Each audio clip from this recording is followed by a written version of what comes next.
video.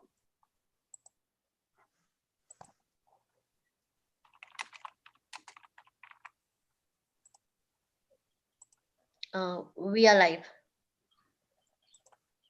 Ladies and gentlemen, a very good evening. It is my pleasure to welcome you to celebrate with us BW Businessworld, India's most sustainable companies of 2020, settling sustainable benchmarks in India in association with Sustain Labs Paris. My name is A.K. Rahman and I will be your host for the evening. Sustainability, an initiative by BW Businessworld. Today, we will have stakeholders and leaders from India's top 20 most sustainable companies. We have conducted a data-driven, research-backed exercise of assessing and ranking 200 of India's largest companies by revenue in accordance with the Sustainability Cube framework. This cube is a combination of 6 critical areas of sustainability that we believe should be the driving force behind sustainability planning at any organization: resource, productivity, social entrepreneurship, employee well-being, financial health, clean revenue, and inclusive supply chains. The conclave today will focus on all these aspects. In our endeavor to push the needle of sustainability, BW Businessworld India and Sustain Labs Paris have partnered for an annual special issue that shines the spotlight on corporate sustainability in India. Ladies and gentlemen, we have an audiovisual, that's the BW audiovisual, for our audience to showcase its growth journey. Take a look at this.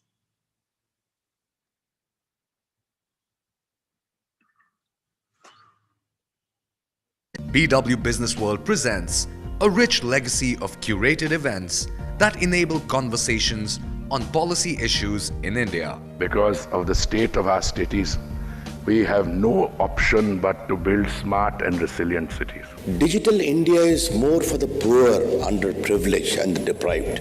Covering a range of topics, BW Businessworld events look to create a strong narrative around smart cities, digital India, healthcare, Swachh Bharat, human resource issues, education, banking and finance, among others. The world is fast changing. Best practices are available now on the net. Vikas, development पूरी राजनीति में ये focus बन गया है.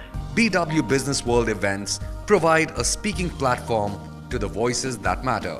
Smart से ताल्लुक यह है कि हम जो बेसिक एमिनिटीज हैं उसको हम चुस्त दुरुस्त करें.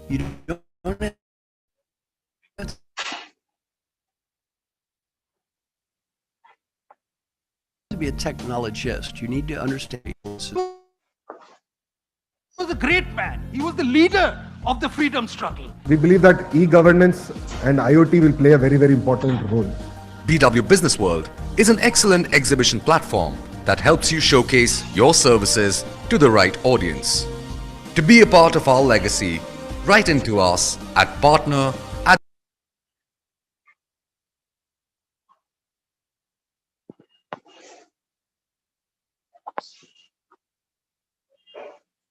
Wow, what a journey it's been, ladies and gentlemen.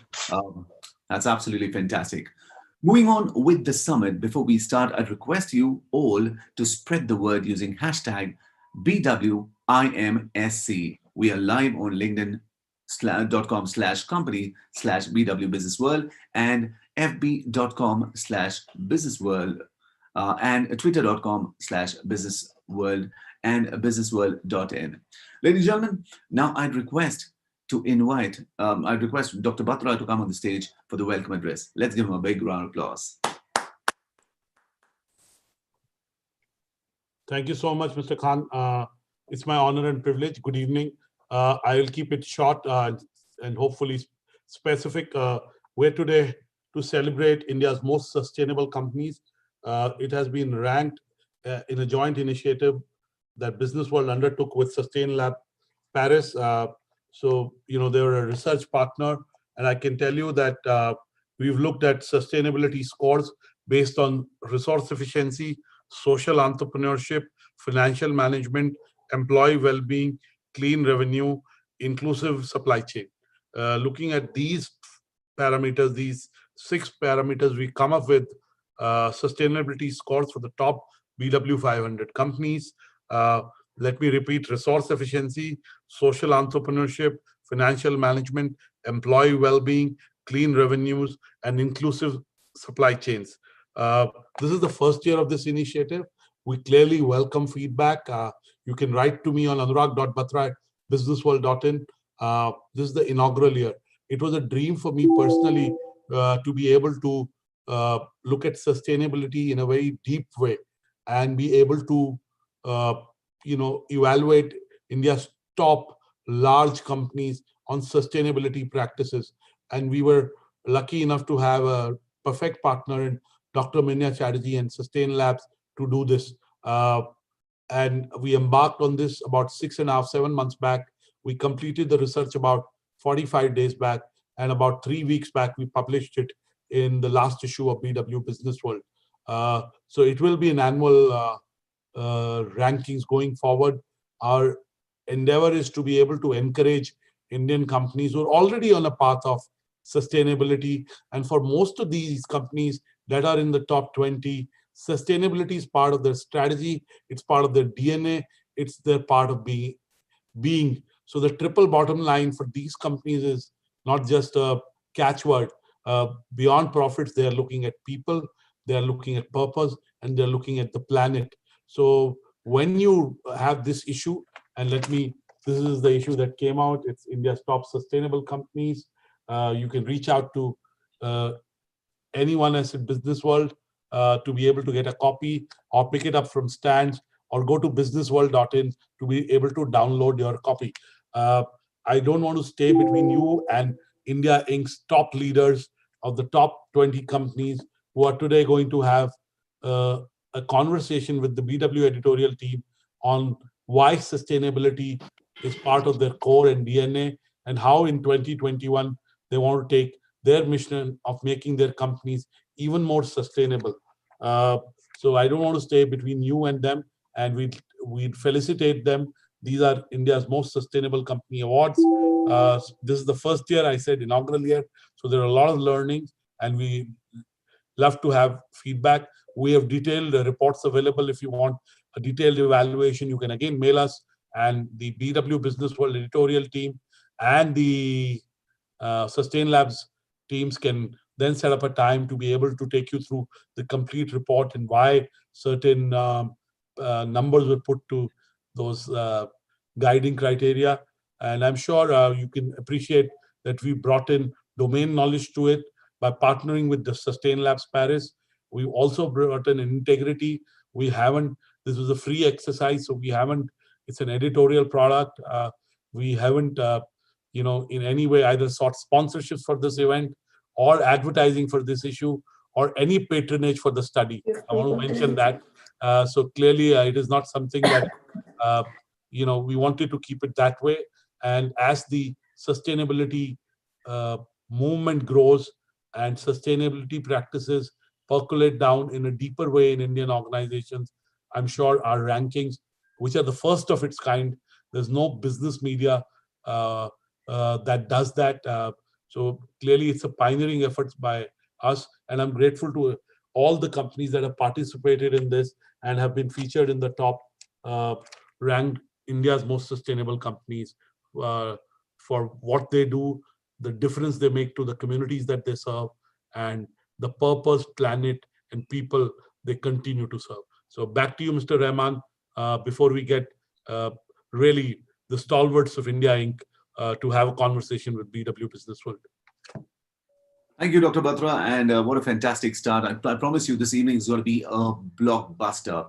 Now it's time to kickstart the ceremony, and in no particular order, let's find out who joins the BW India's top 20 most sustainable companies of 2020. Ladies and gentlemen, let's get ready. Can we have the winner audiovisual, please?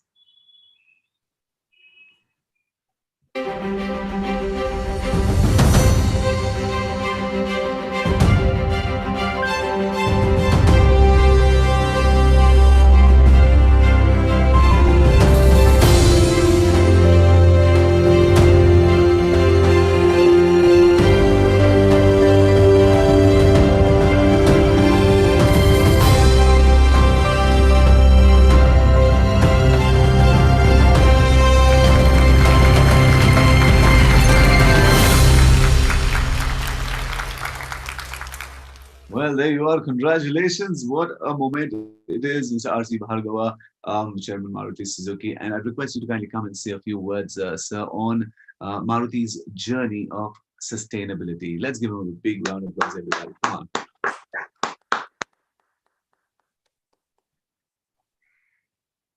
So you'll have to unmute yourself.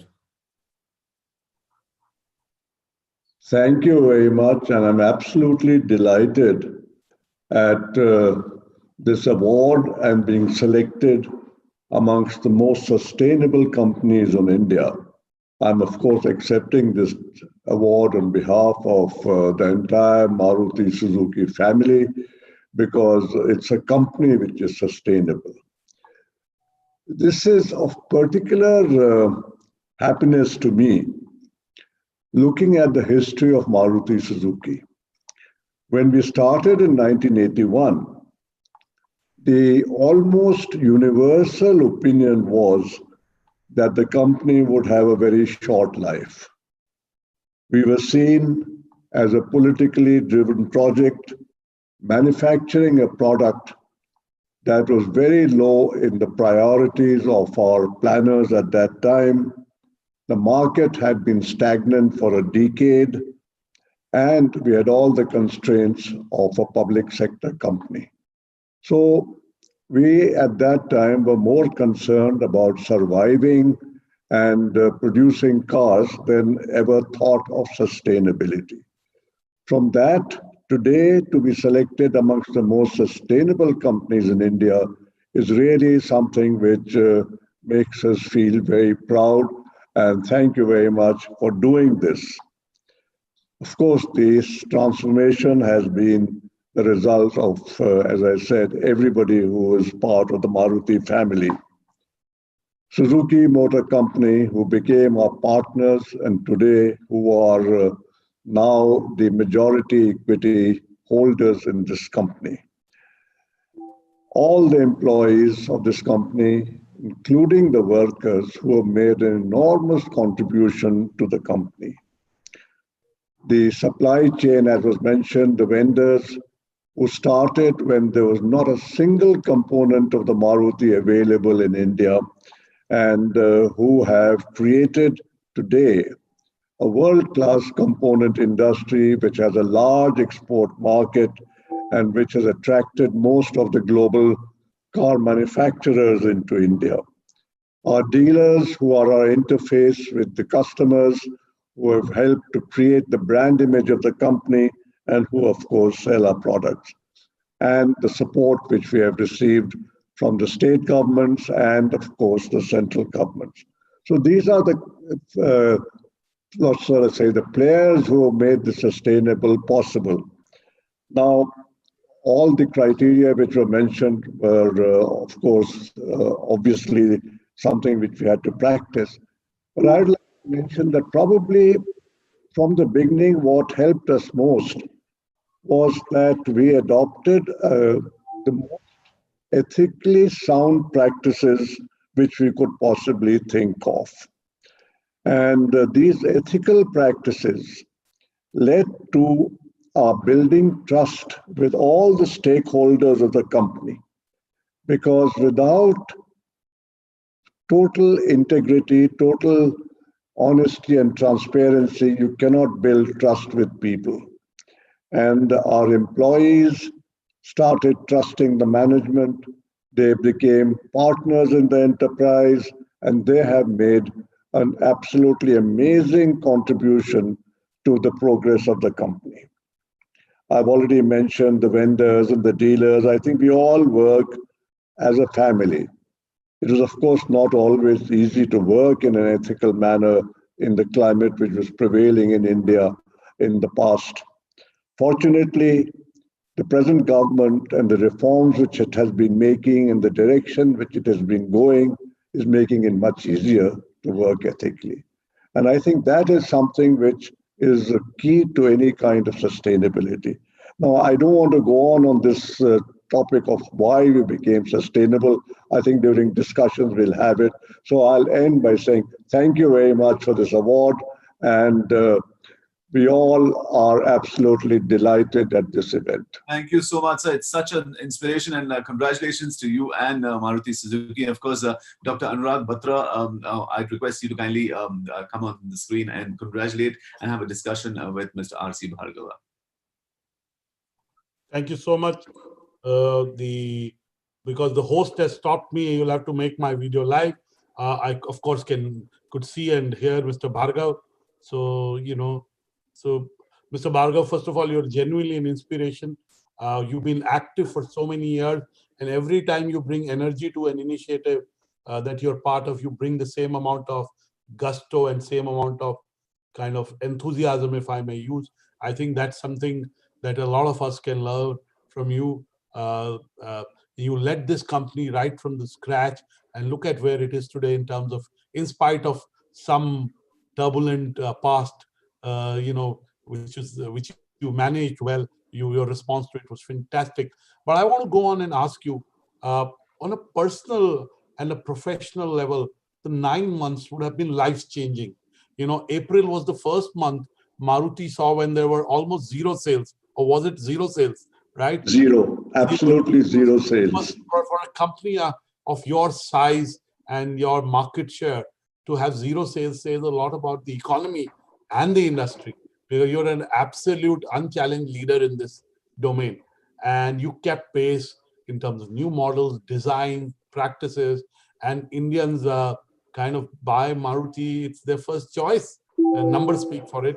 I'm not patronizing you. So tell us, when April was a zero sales month, what were the thoughts in your mind? No, this lockdown and the complete absence of any economic activity, it's all stopped. We couldn't move around. We were confined to our houses, so there couldn't be sales at that time, and the whole industry had zero sales.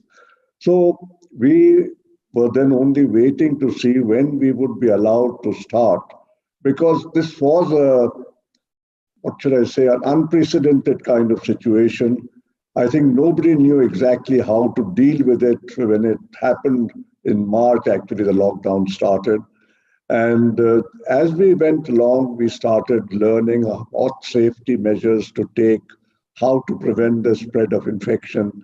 And then when in May, government started gradually lifting the close down, the shutdown in small steps, we were quick to respond, and we developed our own protocols on how to work and how to improve the safety in the shop floors. And I think not only within our factories, but we extended this to all our suppliers and our dealers, the kind of systems we worked out, which were actually slightly ahead of what the government was recommending. We were doing more than what the government was recommending, because safety is one of our key priority areas in the company. We put safety very, very high in our priorities. And so we extended this to all our associates. And I think as the lockdown has been lifted, we have come back into full production. At the moment, actually, we are running at 110% capacity, and we are still short of vehicles. I know I get a request. Do you know somebody in Maruti? We want a delivery of a certain vehicle fast. So clearly the demand came back. Of course, October, November numbers were heartening. But I felt that the automobile industry played it down because, you wanted concessions from the government. Because if you look at the combined loss of sales in the preceding months before October, it was substantial. Plus this whole movement to electric vehicles, and then the phasing out of vehicles for being 10-year-old, all those policy changes were again in some way disrupting the market. Going into 2021, what are your top 3 predictions for the automobile sector? See, this revival of the industry, which has happened in October and November, still there is no certainty that this is going to continue. The reason I'm saying this is because last year, 2019-2020, there was no COVID pandemic, there were no lockdowns. the industry went down by 18%. And there was a lot of pent-up demand which has come up in this period of October, November. We are therefore not willing to take the view that this is a sustained demand which has happened. We also are aware of the fact that even in the past, the average growth of the industry has been somewhere around 7.5%, which, to my way of thinking, for a country like India, which is trying to accelerate its manufacturing, accelerate economic growth, accelerate employment potential, is well below what we need, because it is the car industry and the automobile industry which actually drives manufacturing growth in almost any country where this has happened. And we believe it's not that we're seeking concessions. We believe that the thinking that this industry is a luxury sin industry prevailing from the socialist era has not changed. The taxation system is still based on the concept that this is a sin good. And therefore, I believe that what we are saying is that if this industry is going to play the part which it has played in, whether it was in the United States or in Europe or in Japan or in Korea or in China, it can only do so if taxation levels in India are also similar to what prevailed in these countries. We are not saying that to give us subsidies or knock off taxation, but solely the socialist level of taxation should not prevail in these times when we want to grow. Clearly, I would agree with you. And we have some more leaders from India Inc. who are from the auto sector who joined later. We have the MD of Tata Motors joining us. But I want to let you go by asking, the budget is only 36 days away. The finance minister has promised that this would be a budget like never before. The government on its own has done a lot in the last 8 months to be active and to be responsive to the challenges that the environment kind of produced. What are your top asks from the finance minister as an industry? See, I'm not looking for concessions at all, actually. I'm looking for a system where we can work competitively without this industry first having to subsidize others, and which all industry is in India actually asked to do, because the input costs for industry in various forms are always higher than for other users of the same inputs. The taxation levels are higher here than for others.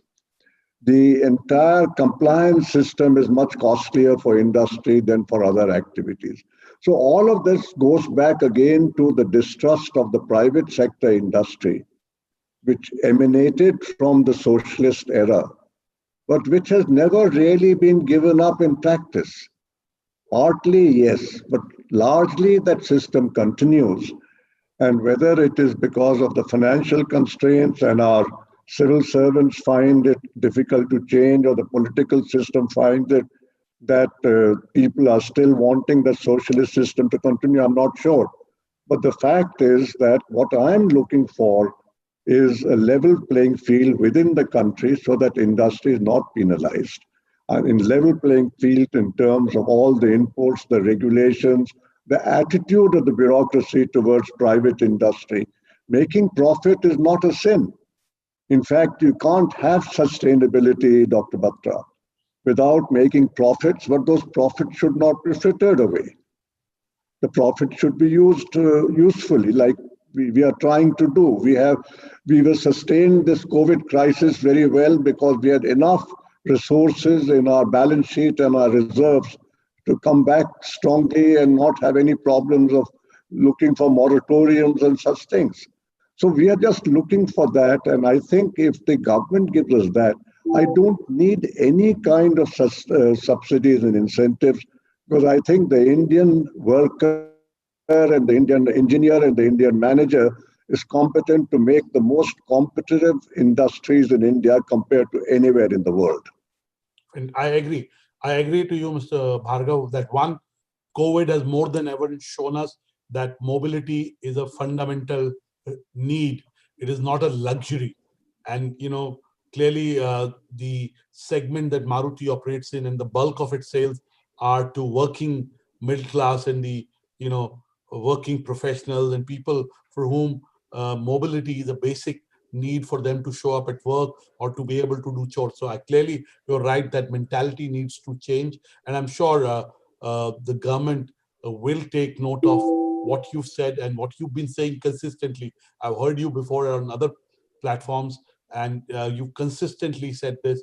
And with somebody who's pretty much built this industry, I mean, you talked of 1981. I grew up in Old Gurgaon, so the Maruti factory was not very far from where I grew up. And I went to a business school very close to Maruti's. I went to MDI, and incidentally, from the first batch of MDI's full-time MBA. And I jokingly say I got in. Some people take it seriously. I got in when the quality control was bad. People like me got into MDI.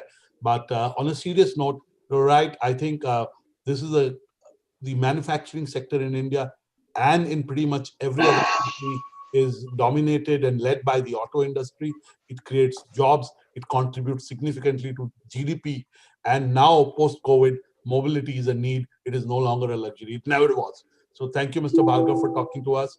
I can only say when I grow up, I want to be like you at your age, being so active and so enthusiastic about things. Really kind of inspires me, and I'm sure it inspires other in corporate India. So thank you, Mr. Bhargav, and thank you for building a fantastic organization that has outlived everyone's expectations and outperformed the market consistently. And most importantly, thank you for your sustainability practices. By doing those, you clearly generate profits, but flow them back into having a purpose, making contributions to your people, and looking after the planet. So congratulations, Mr. Bhargav. Thank you very much, and I'm delighted at this event. Thank you, and all the best. Thank you so much, Mr. Bhargav. Thank you. Good evening. Thank you, Dr. Batra, and congratulations, Mr. Bhargav. And this evening is very special as we've got more. It's really special because we have many of them who will be joining us on the BW list of India's most sustainable companies of 2020. And this evening just gets even more exciting. And to take things ahead, I request Ruhail to kindly come on and take it ahead. Let's give a round of applause for Ruhail. Thank you so much, AK, for this wonderful conversation and introductions. Thank you, Dr. Batra, for being here. Can we move on to the next AV, please? The winners list.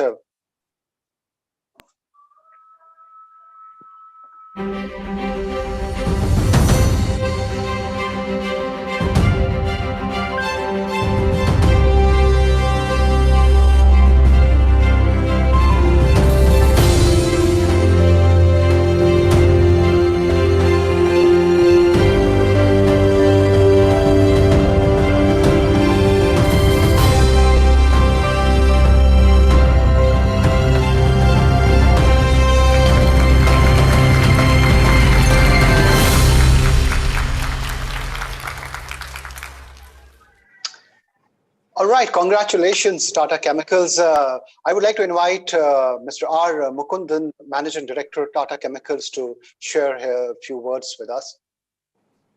Thank you. Thank you, Businessworld. Thank you, Sustain Labs, the team, for this recognition. We in Tata Chemicals deeply value this. This would provide even further motivation for us to do more in the important agenda of sustainability, which is now becoming increasingly at the core of everything. In fact, we say sustainability is the new digital. Current pandemic has brought the focus back on sustainability and inclusion. Also, it has also brought one more element, which is resilience in this journey. Our focus on sustainability comes from the values we have imbued being a part of Tata Company, and Tata Chemicals over the years has undertaken many steps to build on this commitment. We have recently committed to science-based targets, and we are happy to inform that our SBTi targets have been confirmed and accepted just last week. We are probably the first Indian chemical company to do so, and I think that makes us even more committed to move in this direction. Our mission to serve society through science is across our business verticals, whether it's materials, nutrition science, agri-science, or energy science. For example, in material science, we have forayed into HD silica, which makes green tires. In nutrition science, we are using biochemistry as a key ingredient to deliver good health. In agri-science, we only focus on green and blue triangle products. And our energy science vertical is contributing to energy transition through use of innovative chemistries and storage systems. Hence, sustainability for us is part of our strategy, embedded in our business process and systems. We thank you all once again for this recognition, which we accept on behalf of our employees, our customers, suppliers, and all stakeholders. Thank you very much.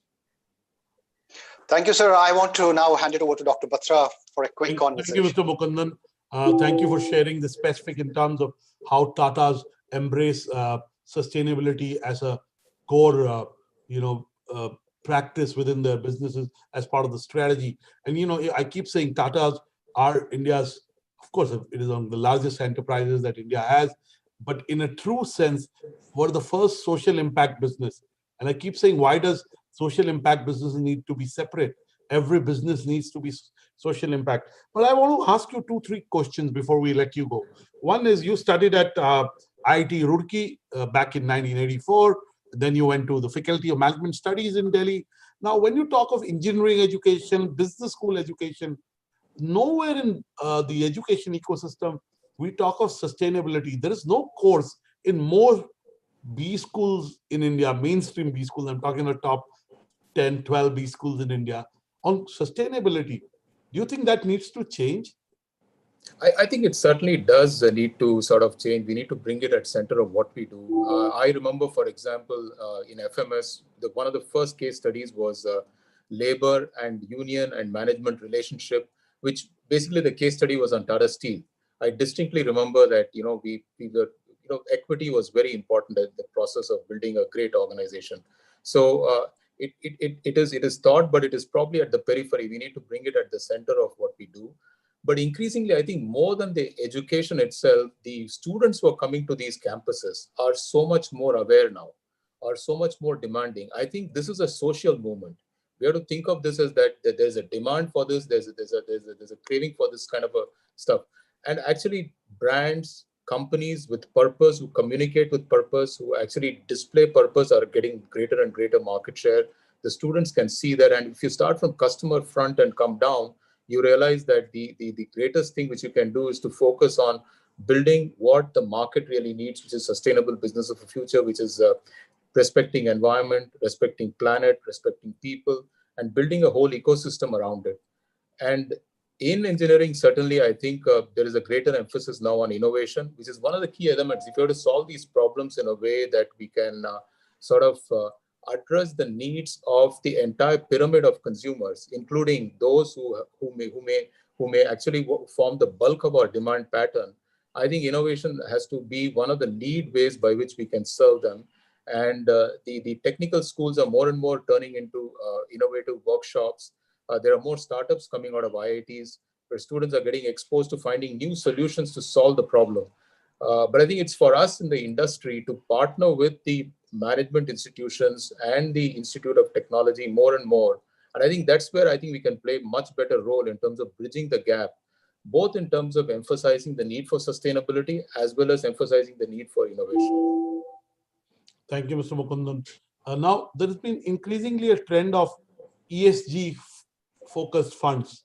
In India, it's still in infancy. We need much more corpus in those ESG funds. And also the candidates, as in the companies that they invest in, the universe that is very ESG focused also needs to grow. Do you see this ESG movement becoming mainstream and really, taking on in a big way? And if yes, what do you think will be a catalyst for that? I think if you look at the way the ESG has come center stage even within companies, I think now it is part of the board process. I think it is resting right at the top of the pyramid in terms of governance structure. And that itself drives change within the companies. And if the shareholders, or let's say asset owners, and asset owners demand this of asset managers, I think it is going to accelerate this further.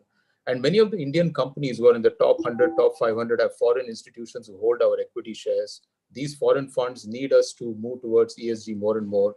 As mutual funds start asking the same set of questions in terms of, are you ethical? Are you environmentally conscious? Are you socially aware? And is your governance processes in sync with what the world demands? I think this is going to gather momentum. So increasingly, I think the conversations around this have started to move. India has been actually very unique in that manner. I want to say nowhere in the world you have something called a 2% mandated CSR. There are people who say pros and cons of this, but I think it is certainly something which has given weight and greater focus. I think we must welcome that move. And sometimes regulation is what drives companies. I think it's sad, but I think it's important. Many companies do it on their own. For example, Tata's have spent more than 2% for years in many of our companies. The other element in terms of diversity and inclusion, if you talk about the board processes to have more women on board, I think that is also driving the focus in terms of diversity within organizations and inclusion within organizations. So I think these conversations are becoming center stage, and we do have a ESG index now, I think in Bombay Stock Exchange, but I think it's becoming increasingly, and one of the things which is also laying a good foundation for this is, in my view, the performance of these ESG companies is actually outperforming the entire index, and people can see it. And that is really when it becomes mainstream. And I think we got to continue to push in this direction. So companies with good governance, good practices tend to outlive. So I always say this, it is not about the amount of profit you make at one point of time, it is the longevity of profits I think people should measure. And if you take longevity of profits as a measure, I think being sustainable is one of the key core components. Thank you, Mr. Mukundan. My last question before I let you go. As I asked Mr. Bhargav, we are about 36 days away from the budget, or 37 days away from the budget. And the finance minister has promised a budget like never before. What are your expectations from the budget? I think I would continue to emphasize one which we have long emphasized in all our presentations to government has been on the area of innovation, how to support innovation. We do believe that innovation needs to be continued, and R&D in India needs to be supported. The patent right and IPR regime has been substantially improved, but I think that is one area we should spend more money. Any form of incentivization and support mechanism to make that spending go up, I think is fundamentally good for Indian firms in the long run. The second element I would certainly want to sort of say is that I think this whole area of resilience, that basically we need to bring some of the supply chains back into our country to be resilient in future. I think government has taken the steps through PLI schemes, but now we need to operationalize them in terms of the way they get off the ground. I think that will be another key element of the way we should look forward. And certainly, I think every push towards sustainability, every push towards inclusion, I think is something which we would continue to support. Thank you, Mr. Mukundan. We wish you luck and wish you abundant and sustainable 2021. Congratulations to you and Tata Steel for making it to the top companies in the BW Business World, India's most sustainable companies. And clearly, in the way you talk about how it is integrated across your value chain, is a big motivation for other companies to be able to adopt sustainability practices. We congratulate you and we wish you luck. Thank you. Thank you. Thank you very much. That was a great conversation and a very insightful one. Thank you so much for joining us. Congratulations to Tata Chemicals once again. Now let's find out who is the next company that joins BW's list of India's most sustainable companies of 2020. Can we have the winner, AV, please?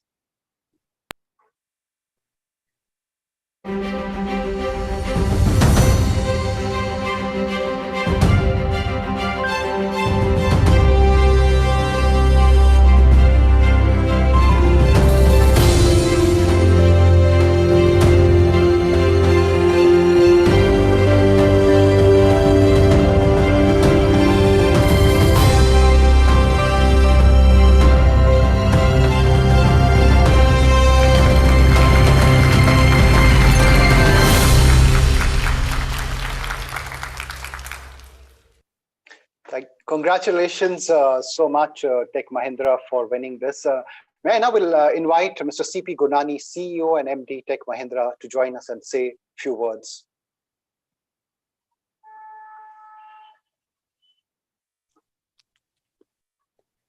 It's been a great win. He's going to join us shortly. I mean, we have a long list of all the iconic brands that have done great work in the field of sustainability, and as you have known, BW has done some great exhaustive. But the list was exhaustive, and we've chosen these hand-picked companies. So we're waiting for Mr. Gurnani to join us and share his thoughts. Mr. Gurnani is here. Over to you, sir. Good evening, Mr. Gurnani, and congratulations to you and Tech Mahindra for being among India's top most sustainable companies. We partnered with Sustain Labs and Dr. Minya Chatterjee to be able to do that. So congratulations, and we look forward to your opening address. Thank you so much, Dr. Anurag Batra, for sharing this good news with us on behalf of 125,000 employees and associates of Tech Mahindra. It's indeed an honor to be recognized amidst the top 5 of the most sustainable companies in India. It's a validation of our efforts. It reiterates our commitment towards creating circular economy, sustainable, and a business which is built around the foundation of leaving a better future for the next generations. I do realize that, this award would not have been possible without the jury. And am I still there, sir? Very much. We can hear you very clearly, and we can see. There was an interrupt from the Zoom people. Anyway, my apologies for this, and I do want to thank Sustain Labs, Paris, and the jury for selecting Team Tech Mahindra. I do know that in a lot of ways, COVID-19 was a natural leveler. It impacted deserts economies to an Antarctica economies. It impacted every part of the world. But what it also taught us is, let's not be focused on short-term goals. What it taught us was that the globalization is here to stay. And if we do not address sustainability in a proper way, it is a bigger pandemic than anything that we have seen up till now. So I hope all of us realize COVID-19 is actually a wake-up call.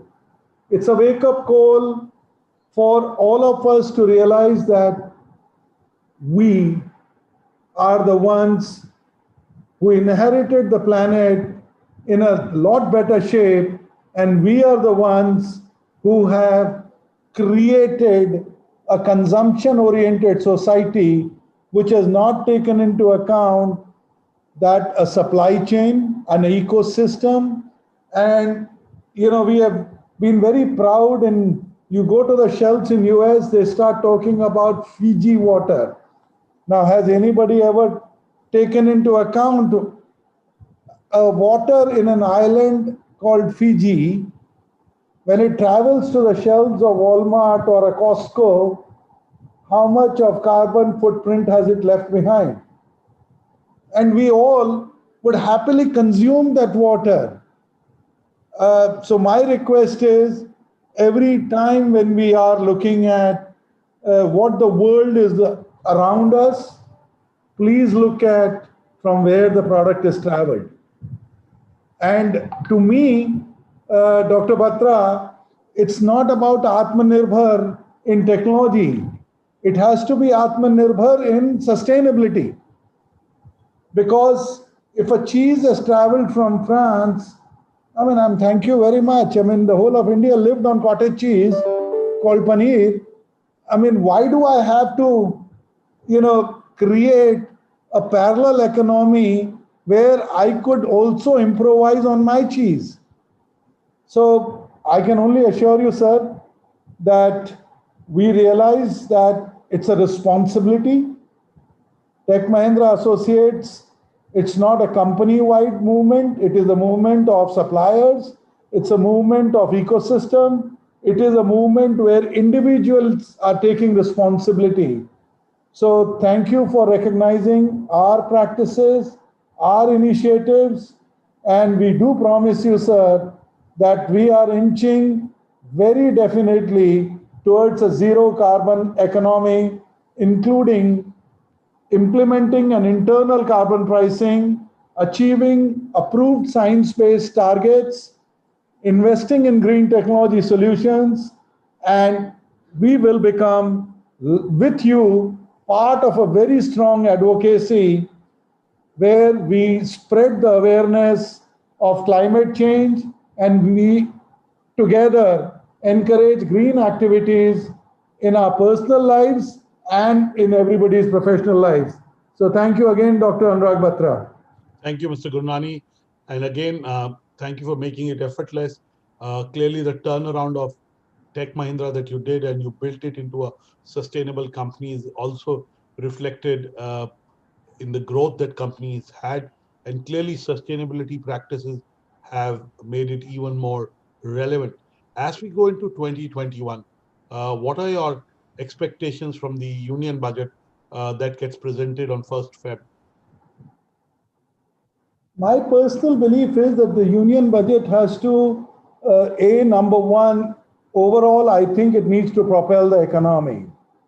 There's no point in living in fear and not being able to address some of the economic challenges. And for that, I do believe that on one end, we do have a banking system which is under a fair amount of pressure, and the reduction of interest rates, I think, has to be much higher than what we have today. And the money has to come into the businesses. So that's my expectation, number one, because there's no point in trying to say, I can borrow at LIBOR plus 2% or LIBOR plus 1.5% overseas, but an Indian businessman will have to borrow at whatever 8 or 9 or 10%. I think it's an imbalance. We need to correct it. We cannot only depend on money coming into our stock market. The money has to come into the hands of the companies. It has to come in the hands of the consumer. So my request is that that is number one. Number two, I think in terms of investment in education, the world of technology is moving much, much faster. My belief is that in education for sustainability, education of AI, education of use cases, education of quantum computing, AR, VR, blockchain, cyber security, I think we need to put in a lot more money again in the hands of the educationists.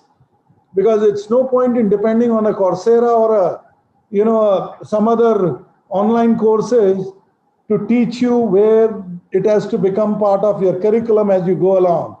You know, some private institutes, sir, do teach robotics, but private institutes only cater to a very small portion of the society.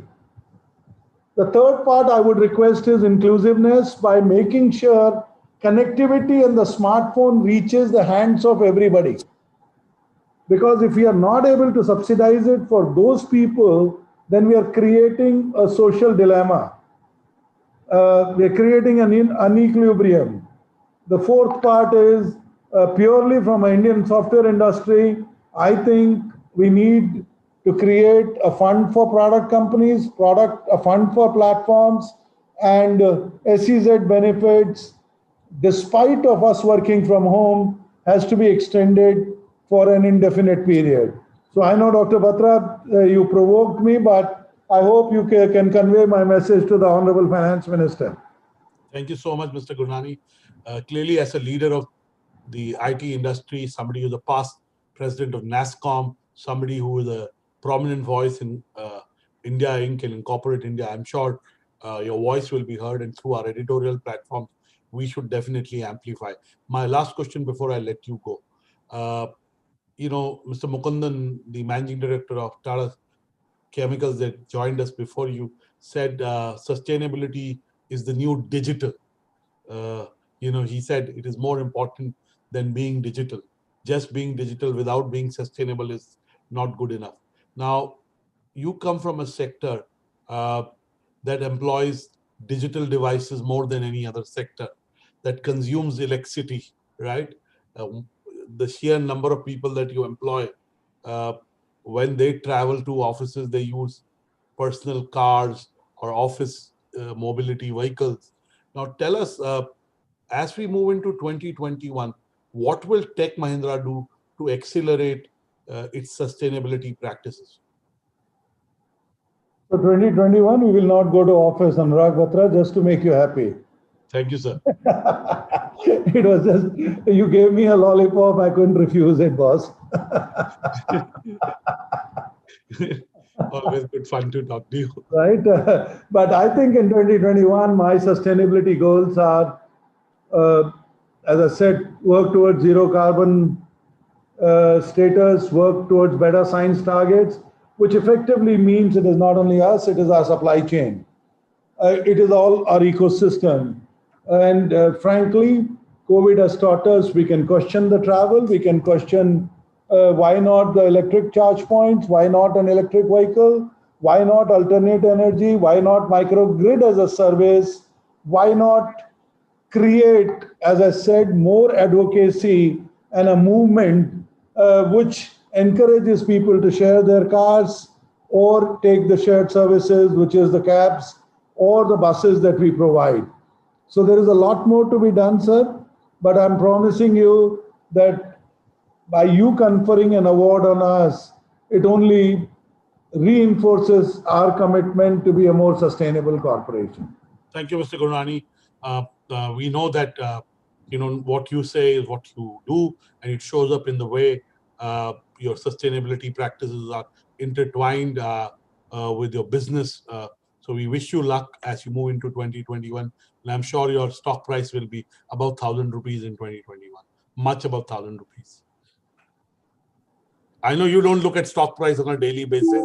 I do look at Tech Mahindra stock price for various reasons on daily basis, and I'm hoping that your stock price will be above 1,000 rupees, and possibly take a new high, because your sector has natural traction, and you continue to have that momentum in your company. So congratulations and all the best, Mr. Gurnani. Always a pleasure to speak. Thank you, Dr. Batra. Thank you.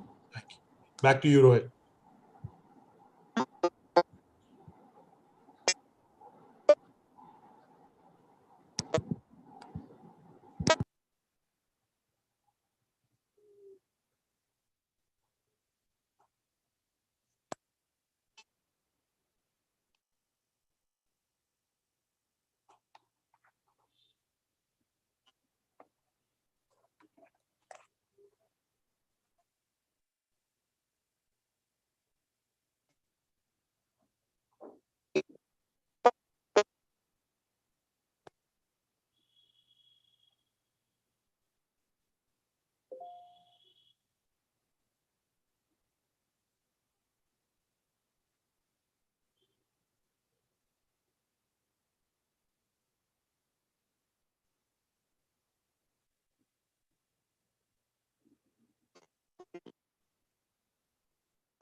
Audible right now. I don't know what happened to my audio, but I was talking. I guess I was heard. Can we have the next AV, please? May I request our team to play the AV, please?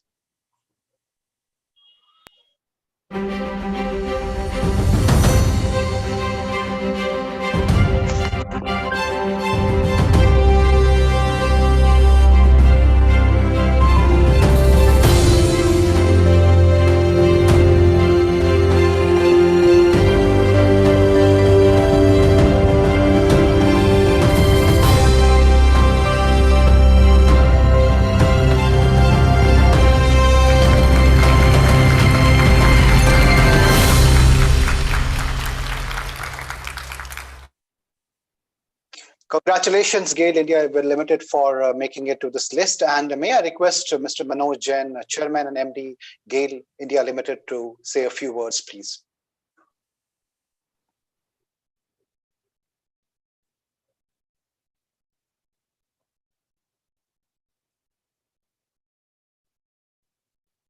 sustainable companies.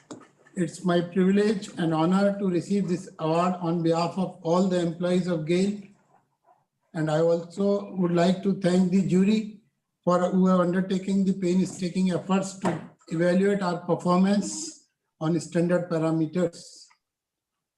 I can tell you that during this tough time of COVID-19 pandemic and when the lockdown was there, the GAIL in those trying times also has sustainably ensured that the gas supply to all the households and to the vehicles whichever were plying on the roads on those days, we have been able to maintain the sustainable gas supplies to all those consumers as well as the households without affecting or safeguarding our employees' safety and also with our customers' full satisfaction.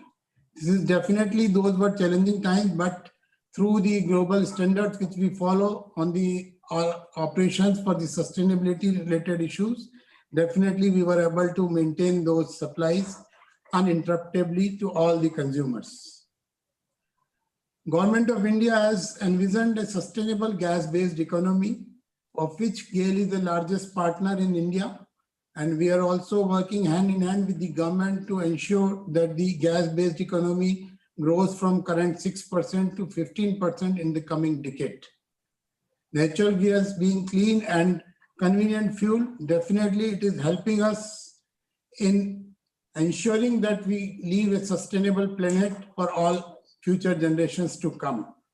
We are also working towards various initiatives where we are trying to convert the waste into natural gas, which can be used to drive the vehicles as a substitute to CNG. We are one of the partner of the SATAT scheme, which is Sustainable Alternative Towards Affordable Transportation. In this, we are actually using the waste, either municipal solid waste or the agricultural waste or the press mud or the poultry waste, and converting it into compressed biogas, which is being used for running of the vehicles. This is a sustainable ecosystem in which thousands of the households are being involved and also thousands of the employment is being generated. And we are creating more than 5,000 entrepreneurs to run these and to own these plants. We are facilitating them by ensuring that their outputs we will be consuming, and they are able to have a circular economy where they will be able to sustain the entire value chain towards this initiative. And it will not only help this in sustaining this value chain, but also will help significantly in reducing the pollution, which we feel every year when the winter comes, we see a lot of pollution and there is a lot of debate. So this burning of crops will also be significantly reduced once these 5,000 plants come online. And this will also help in reduction of import of natural gas, which presently we are importing. So we are part of this larger initiative and we are taking the lead in this initiative. We are also working towards the LNG-based heavy vehicles. This will have a cleaner fuel to drive the vehicles on the heavy vehicles on the roads, which will definitely help in further reducing the pollution and improving the sustainability for the environment. All these things and efforts, along with the basic objective of providing a basic infrastructure of natural gas to the country, we are working. We are having more than 70% of pipelines which we have laid, and now gas is reaching to every nook and corner of the country, from the southern India to the eastern India and northeast India also we are working. So definitely I'm very happy to receive this award on behalf of my employees who have been putting hard efforts for the bringing a sustainable gas-based economy to the country. Thank you, Dr. Batra, and your team for organizing this wonderful event. We are very much thankful to the entire ecosystem of this sustainable India. Thank you. Thank you, Mr. Jain, for sharing GAIL's deep integration with sustainability practices, how innovation and sustainability at GAIL will drive the next level of growth, and being clearly one of the things our Prime Minister has done is to raise the consciousness of every leader at corporate level, every entrepreneur, to be able to dream bigger, to be more innovative. And clearly that will in some way help us get closer to our target of being a 5 trillion economy. And I have no doubt with leaders like you and organizations like GAIL, over the next 12 to 18 months, Indian economy will get back to its uber growth that it had seen for many years. I want to ask you, Mr. Jain, you shared about the initiatives that you've taken at GAIL. GAIL is a Navratna. It is a company that we are very proud of. It has consistently made an impact. You also shared what you did in the last 9 months of COVID to be able to deal with the new abnormal. As you move into 2021, what are your expectations from the finance minister? We're about 38 days away from the budget. So clearly, I know when it comes to the GAIL chairman and GAIL, you can have that conversation with the finance minister. But still, I'd like to ask you, what are your expectations from the budget? Yeah, definitely. One thing I can share with you that we have been interacting with the finance minister, honorable finance minister, as well as the finance ministry team also towards one is how we can help the government in employment generation. Towards this objective, definitely we are expanding our capex spending. So we intend to double our capex for the next financial year. That is the role we intend to play in supporting the country. From the government side, we would have a small demand that if natural gas can be brought into under the GST framework, this will help in definitely creating a level playing field to gas, which is the most clean fossil fuel available to the country. Fantastic. So clearly it intertwines your push to grow as well as to embrace sustainability. Now, again, there are alternate and renewable sources of energy available. And as you said, gas is a very sustainable, very environment friendly, if I may use that term, source of, energy, which is used in industrial processes, which is used in mobility, and so on and so forth. Now, as we move into 2021, do you see that India's consumption of traditional sources of energy will come down? And if yes, by what percentage? See, in the next year, we definitely don't see any reduction in the either, not only in the conventional, but also renewable will also increase. So both will grow.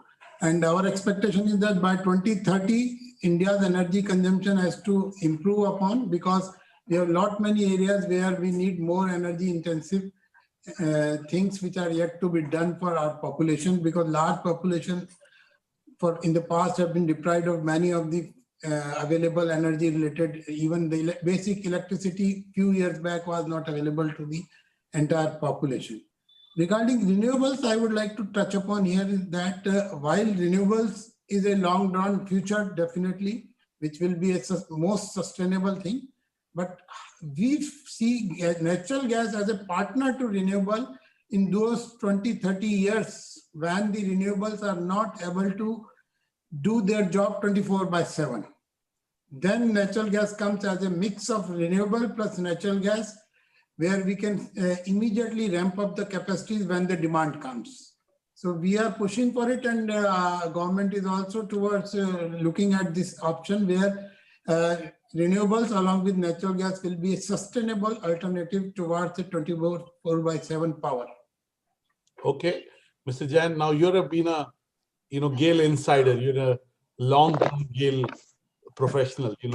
You've grown through the ranks, and you now lead one of India's largest corporations, which has both from a balance sheet standpoint and an impact standpoint, has a significant role to play. Tell us, in the last 8 months as a leader, as the leader of a large organization, what were the changes that you had to bring in your leadership style to be able to deal with the new abnormal? Yeah, one of the things which we did, of course, is that since I was not able to reach out to the employees in physical forms, so I ensured that I called each and every employees time and again to know their well-beings, to give them a confidence and to bring their fear to a lower level, and also to give them assurance that the company is with you. And towards that, along with our HR team, we have made some sustainable solutions for our employees. One example I can give you, just because most of our locations are in the remote areas.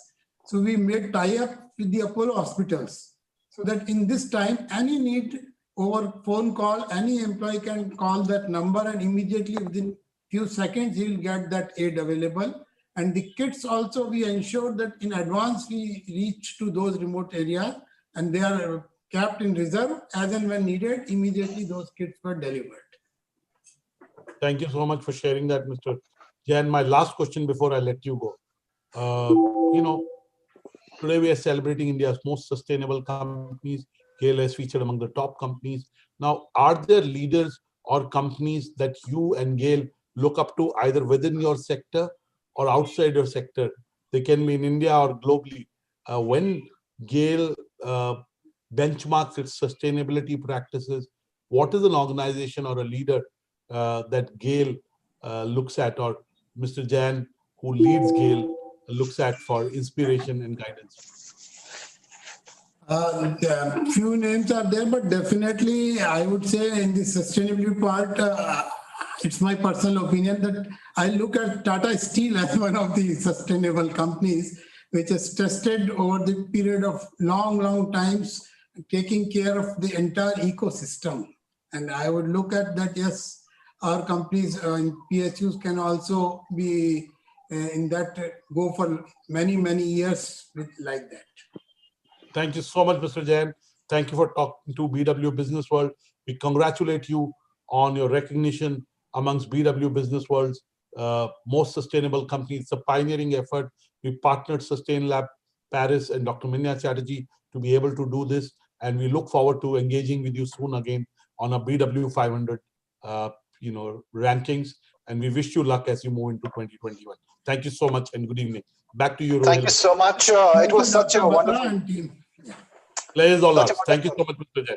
Thank you so much once again. Thank you for joining us. Such a great conversation.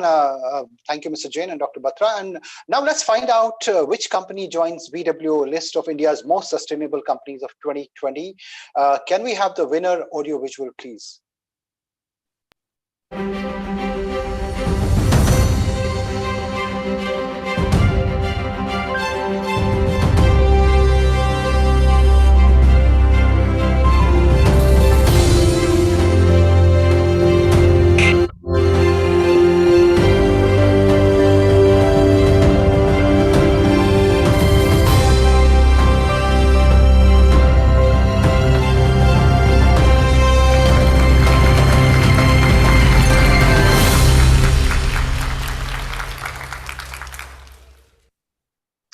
Congratulations, Wipro. And I would like to invite Mr. P.S. Narayan, Global Head Sustainability and Social Initiatives, Wipro, to please share the journey of sustainability of Wipro.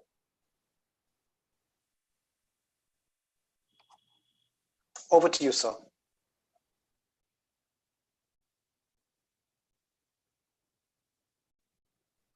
Yes.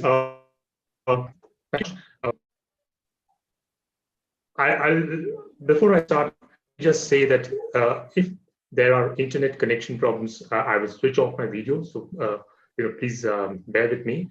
So thank you very much for this recognition, which I accept on behalf of the leadership and on behalf of all the employees of the group. Thank you very much. I congratulate Businessworld for bringing out this special issue on India's most sustainable companies. We think that along with business,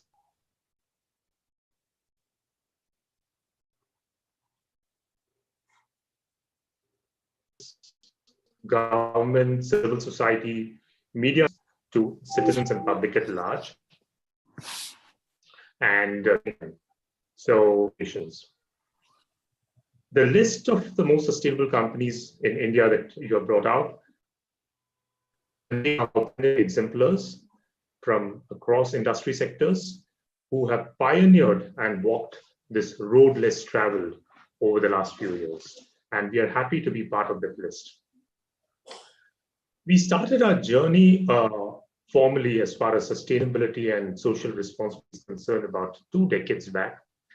The primary driver of our vision, purpose, and goals is our core values, which we call the spirit of the group.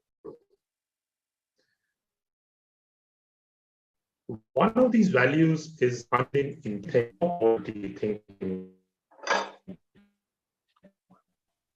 and so there's some issue with the network also. I'm sorry to interrupt here.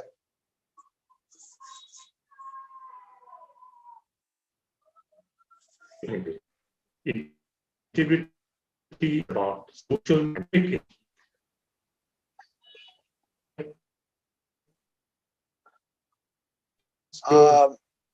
Mr. Narayan, I'm extremely sorry to interrupt. There seems to be some issue with the network. We're unable to, hear it clearly.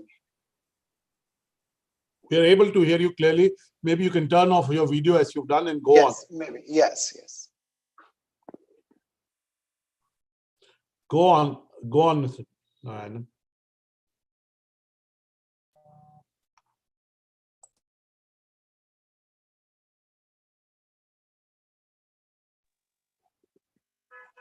Right. I mean, the tech part of it, sometimes does play its strange thing. Okay. All right. Yes. All fine. Yes. Yeah. So I'm switching off my video. Yes. So let me just repeat. I was saying that one of the values that is a bedrock of our sustainability actions is integrity, which is not just financial integrity. It's equally intellectual integrity, it's social integrity, it is civic integrity. It is about the inherent ability to observe what is right and wrong in our society, in our environment, in our workplace, in ourselves, and to act on that. While we are reasonably happy with the progress we have made on the triple bottom line of social, environmental, and economic goals, we recognize that set against the larger context of sustainable development challenges that the world faces, India faces, what we've done is very little. We know, therefore, that we can only call ourselves as less unsustainable. We might from -10, -8 over the last few years. We are far away from touching zero or positive.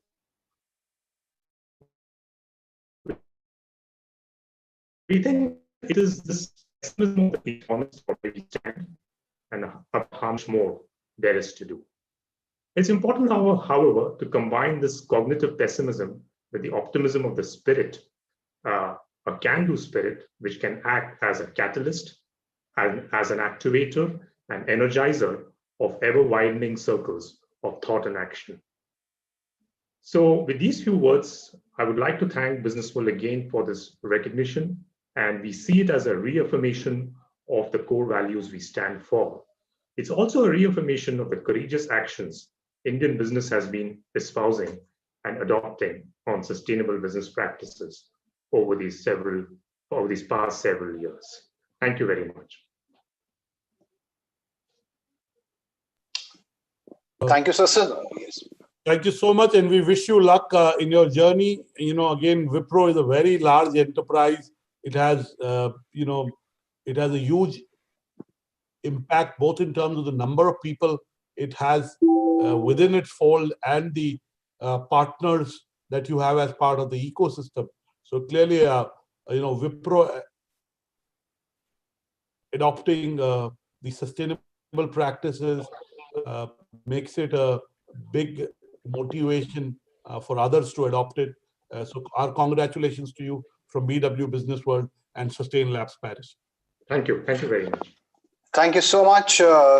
Thank you so much, and congratulations again. And now is the time to find out our next company, the next winner, who joins BW list of India's most sustainable companies of 2020.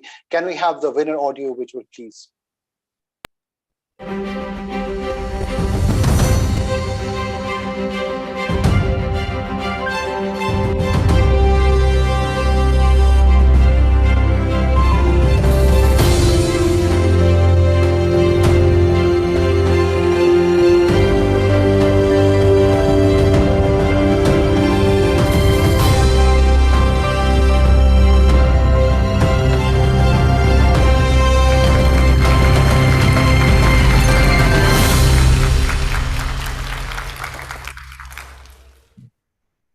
Congratulations, Tata Power. And I would like to invite Mr. Praveer Sinha, MD and CEO, Tata Power, to please share the journey of sustainability of Tata Power with us. Over to you, sir. Thank you. On behalf of Tata Power, I would like to thank Business World and Sustain Lab Paris for recognizing and ranking Tata Power among the top 20 India's most sustainable companies for 2020. It is a very proud moment for us as we humbly receive this award. This reward actually furthers our belief in the purpose-led growth as we spearhead the lead that the energy transition the country is taking. For Tata Power, sustainability has been the core value, and right from the time the company was set up, when the first hydro plant was set up in 1950, the company believed in giving clean, green, and abundant power to the people in this country. And on this core value, the company has always stood by, whether it has been in setting up new greenfield plants in generation, whether coal-based or gas-based or hydro, or now the big leap that we are taking towards renewable energy.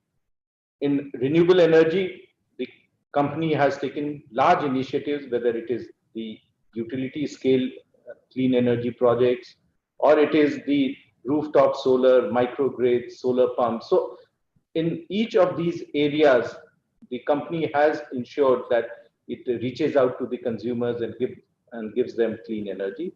And sustainability as a core has not only been towards reducing our carbon footprint, which we have taken a very, very ambitious target to become a zero carbon company by 2050 or even before that, but also to ensure that how do we bring the energy conservation aspects in encouraging consumers to go for high efficiency equipments.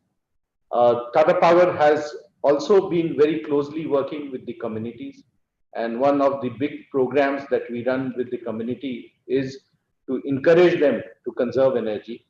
Our club energy program, whereby we encourage students in schools to inculcate in them the aspect of clean energy and conservation of energy.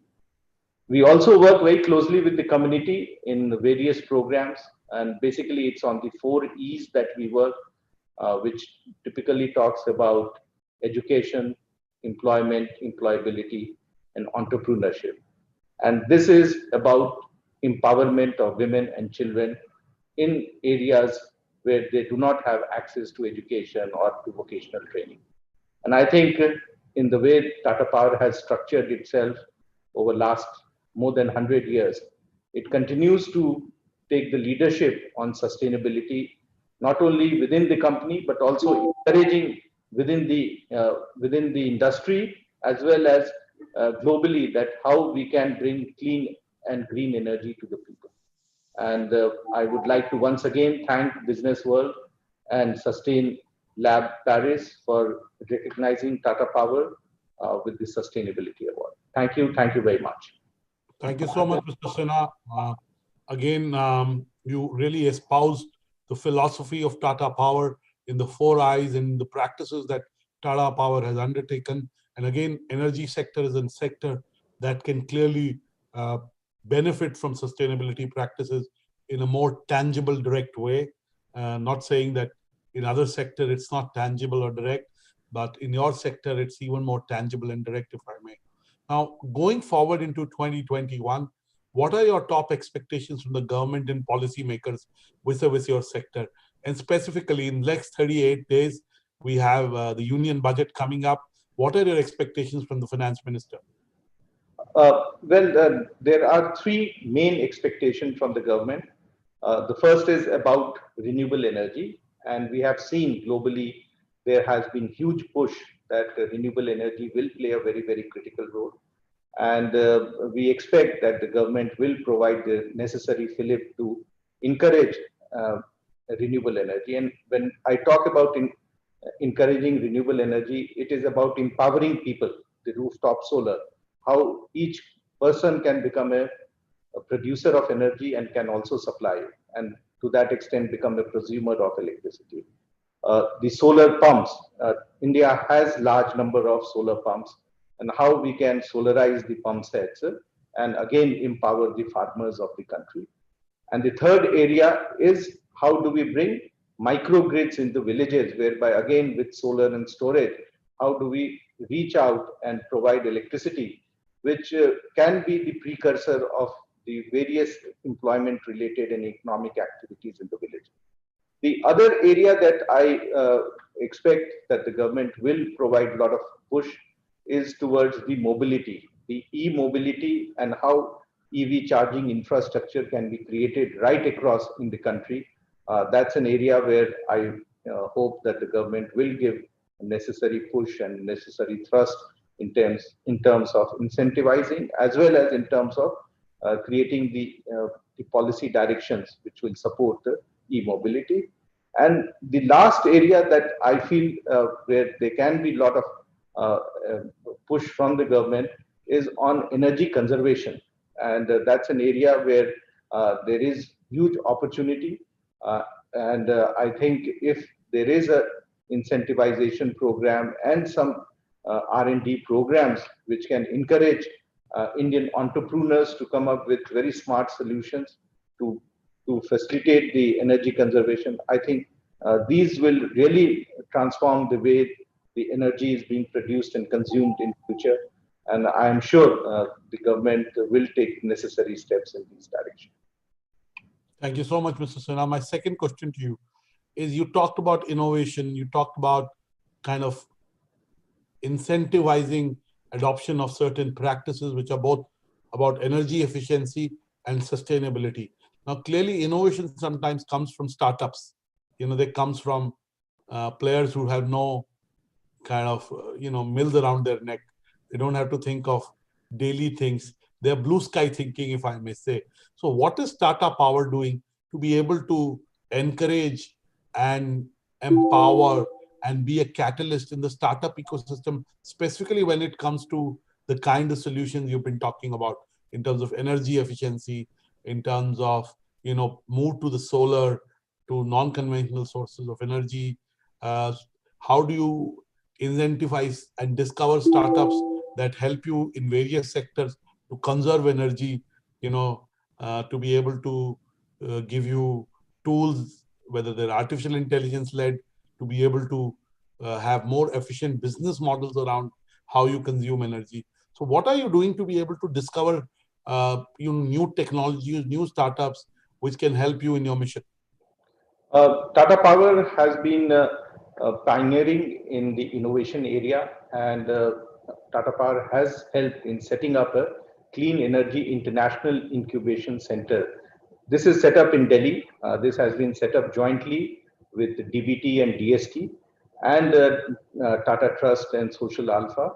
And this has been, in last 3 years, has 25 startups who are working over there, where they are provided all sorts of support and the ecosystem to create new solutions in clean energy. This setup and this platform is also being used by Mission Innovation, where the 22 European countries are also involved. And it has an institutional tie-up with many universities abroad, including MIT and Comillas University. So this is one of our, I would say, a small contribution from Tata Power side, where Tata Power is encouraging large number of startups. Apart from this, whatever is the work that is being carried out by these startups, many of the applications of that is being supported by Tata Power, where in field many of these solutions are implemented as a part of POC, and based on their success, again funding support is being provided by Tata Power. So I think we have created a unique platform. This is the only one in India where a clean energy incubation hub is there. And we are now adding in that not only energy, but also clean technologies and climate change issues in this. So I think we are very confident that going forward, this will bring many more solutions, including using artificial intelligence and some of the other data analytics to bring long-term and sustainable solutions to meet the energy requirement and aspirations of this country. Okay, Mr. Sinha, my last question before I let you go. You know, being in the Tata ecosystem is good. Being a Tata company is a matter of pride, and clearly, you know, sustainability is in the DNA of Tata's. In our top India's most sustainable companies list, there are multiple Tata enterprises. Now, that is, of course, as I said, a blessing because you have the DNA, you have the support, but there is also pressure to be able to kind of live up to that expectation. Tell us, being part of a Tata enterprise, what is the kind of expectations it brings that separates you from other companies? I think the biggest benefit and the expectation is that we will continuously unlearn and relearn. And I think that is the unique thing that we get an opportunity in a Tata company, and especially in Tata Power, where we are encouraged to try new things, even if we will fail. And the freedom to do things and try things which have never been tried earlier. I think that's what is something unique. Also, I think the exposure and the experience that is being provided by tying up with the technology companies, with institutional partners, institutions in India and abroad to go and experiment and do things. I think that's what makes a Tata Group absolutely unique. And for Tata Power, this is a blessing that we are a part of this company. Thank you so much, Mr. Sinha. As you move into 2021, we wish Tata Power luck. We wish you luck in your endeavor to make your company more sustainable and more impactful in a social impact standpoint. So congratulations, all the best. We look forward to more conversations with you in 2021. Back to you, Ruhail Amin. Thank you. Thank you so much. And congratulations, Mr. Sinha, and thank you, Dr. Batra, for this conversation. It's time to move on and see who is the next winner of the BW Most Sustainable Companies of 2020. Can we have the winner, AB, please?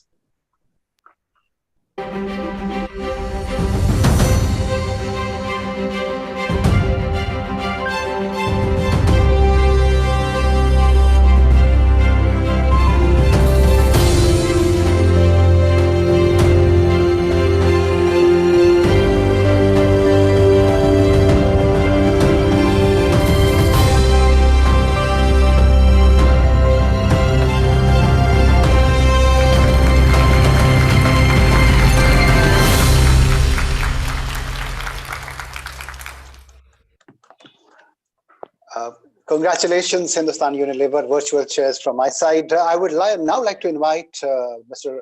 Prasad Pradhan, Head Sustainable Business and Communications, Hindustan Unilever, to share the journey of sustainability at Hindustan Unilever.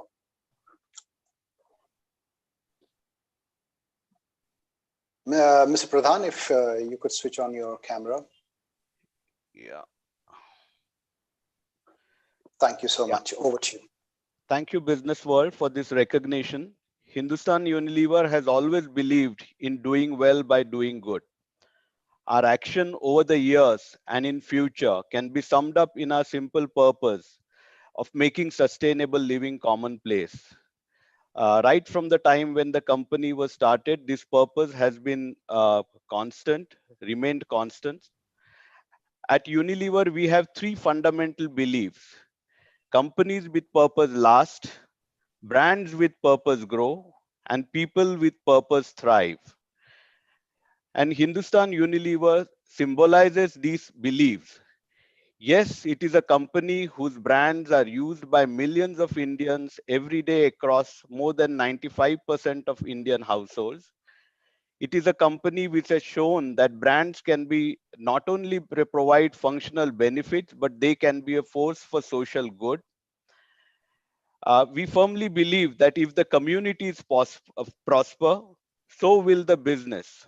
Our focus has been to achieve scale in our initiatives, make them sustainable, and put them at the core of our business. And we will continue to do so with support of all our stakeholders. Once again, as a company, we are honored to be bestowed this prestigious recognition. Thank you very much, Business World. Thank you so much, Prasad. And, again, as you rightly said, uh, that is part of your DNA. It's a part of your living. It's how your company operates. And it is a commitment that is company-wide. It starts from top and it percolates down the company. As we move into 2021, when it comes to Hindustan Lever, it's one of India's largest companies. It has a huge impact. Clearly, COVID has made some of Hindustan Unilever's products even more relevant. They're always relevant and very popular with consumers. Tell us, when you move into 2021, what are the key initiatives that we can see Hindustan Unilever undertaking to enhance its sustainability initiatives? Thank you, Anurag. Clearly, last almost 9 or 10 years, we had identified water as a key area where where our country will be impacted, because it is research has shown that water availability will be half of what it is today in 10 years time. With that in mind, we started Hindustan Unilever Foundation, which works on conserving water both on demand side and supply side. And very happy to say that in the last 7-8 years, we've been able to conserve 1.3 trillion liters of water, which is a significant amount of work, and which has been done in partnership with many NGOs, government, state governments, and many other companies. We've been able to actually reach out to 5,000 villages across 10 river basins, and we will continue this work. So that's on water. Our work around really you mentioned about sustainability. So plastics was one key area that we identified where we need to make a significant difference, and it's clearly not the we should make the way we consume plastic, we need to change that. So in the last 2 years, we've been able to actually collect and safely dispose of almost 100,000 tons of plastic waste across India in 100 cities and towns.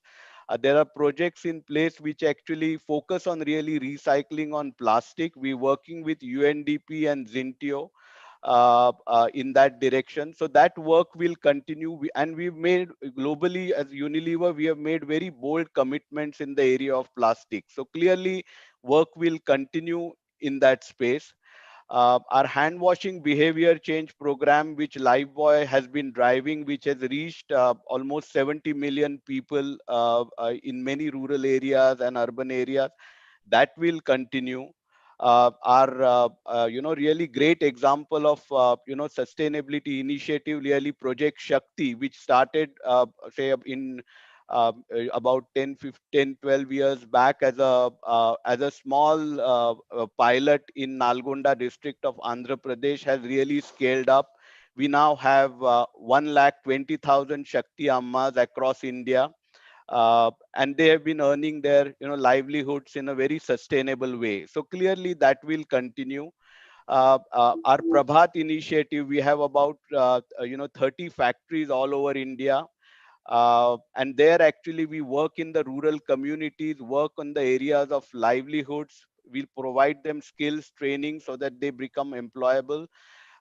We work in the areas of water, because all said and done, rural folks still depend, everyone depends on water availability. So water conservation again. And the third is really creating awareness about health and hygiene and sanitation. So clearly, these are the some of the areas that immediately I could think of, which we will continue to focus on. And clearly, with this pandemic, has really brought in, increased awareness in terms of health and hygiene habits, and to practice, hand washing behavior at key occasions during the day. So those are some of the areas that we will continue to focus on. Thank you so much, Prasad. Clearly, Hindustan Lever, as one of India's bellwether companies, has clearly led the way. So we have time for one more closing question. Sorry. Okay, Rohel. I was going to ask you, Prasad, that when you think of sustainability, of course, we think of the planet's resources, but inclusion is also one of the big factors when it comes to sustainability. Give us a sense of how Hindustan Unilever Limited views inclusion at all levels of the organization and in the vendor ecosystem, your partners, your distributors, your retailers. Give us a sense of how inclusion is deeply rooted in how Hindustan Unilever works. Absolutely. Thank you, Anurag. I'll start with our own company. So our gender balance in the, at the management cadre a few years back was at 32%. That has been now reached 42% in the progress or sustained efforts that we have made. If you take, for example, our distribution, really, Shakti is a great example of how actually we work with the rural women and really empower them in terms of earning their livelihoods, train them in the skills of actually selling products. Today they may be selling our products, but they can actually sell any product. So it's really building their capabilities in terms of doing business. Similarly, with suppliers also, whenever we are taking suppliers, there are great examples where actually women suppliers have made a significant contribution, particularly in food processing and other areas in our system. So there are examples across our value chain. Even we have a factory which is run entirely by women. So it's a great story. Thank you so much, Prasad. We wish you luck, and we look forward to engaging in more conversations on sustainability in the future.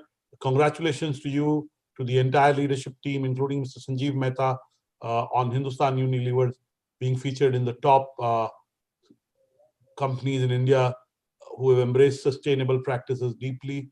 And I'm sure as we engage on this study in the second year, we'll be able to discover facets of what Hindustan Unilever does in a deep way, even better than what we've done in 2020. So absolutely. Congratulations, and thank you, Prasad, for joining us. Look forward to more interactions. Thank you very much, Anurag. Thank you very much, Businessworld.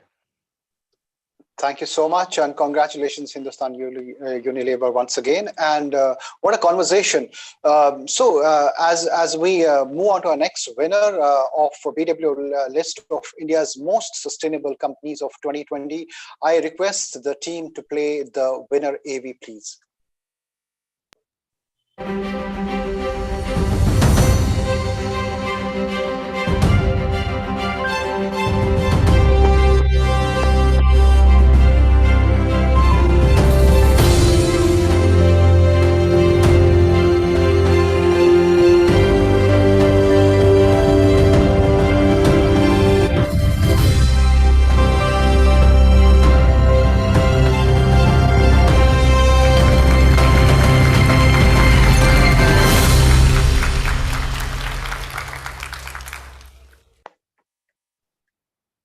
Congratulations, Marico Limited, for this win. I want to invite Mr. Jitendra Mahajan, Chief Supply Chain IT and NCD Marico Limited, to please share the journey of sustainability at Marico.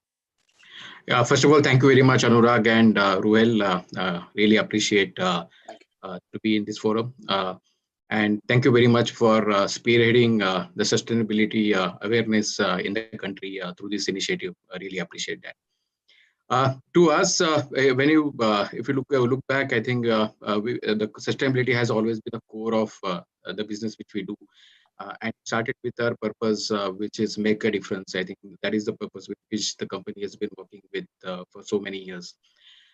What it means is that we as a company, whatever business which we do, while doing the business, we want to make sure that we make a difference to all the stakeholders we touch upon across the spectrum, and that is what has been driving our agenda in sustainability as well for so many years.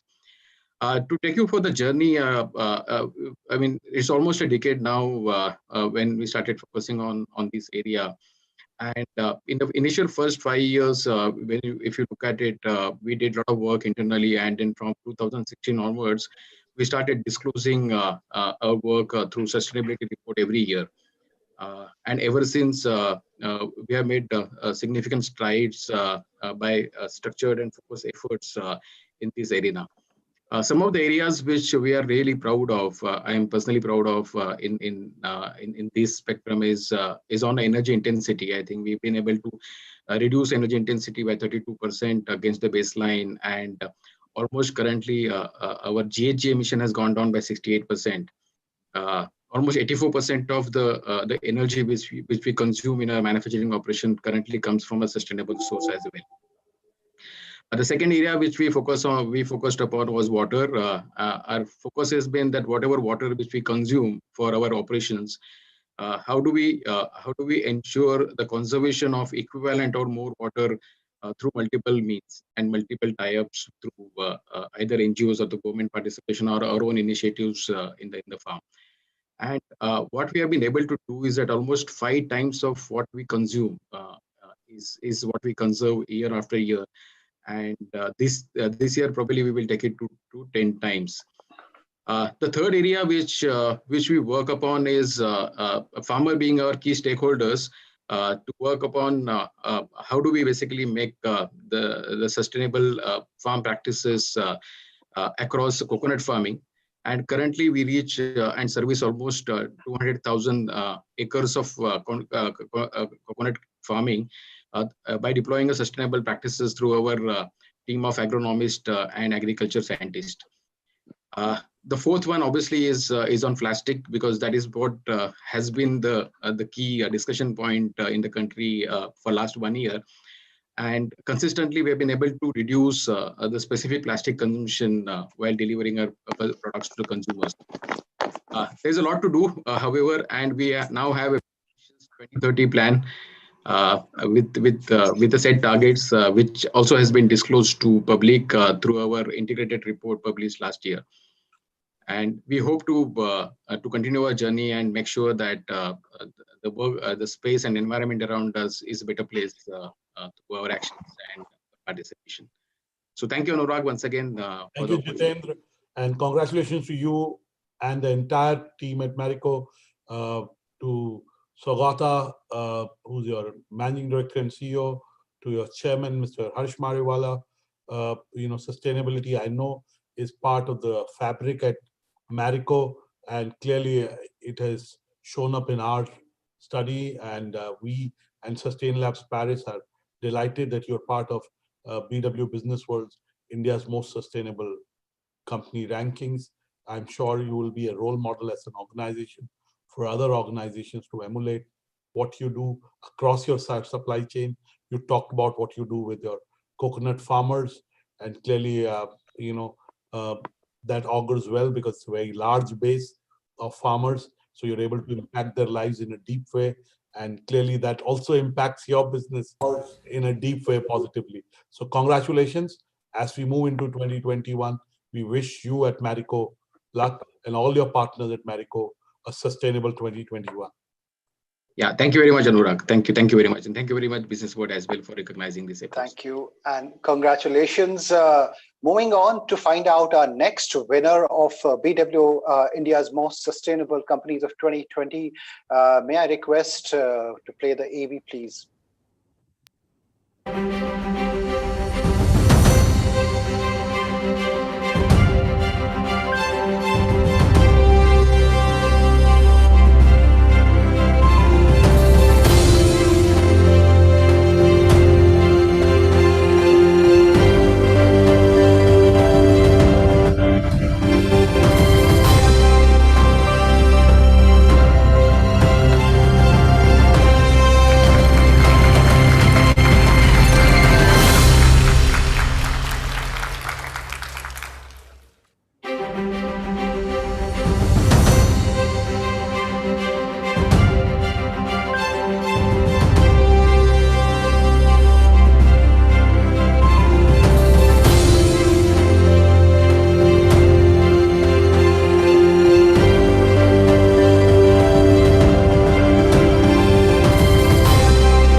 Congratulations, Godrej Industries and Godrej GCPL for this win. And I would now like to invite Mr. Sumit Mitra, Head Group HR and Corporate Services, Godrej Industries and GCPL, to share his journey of sustainability with us.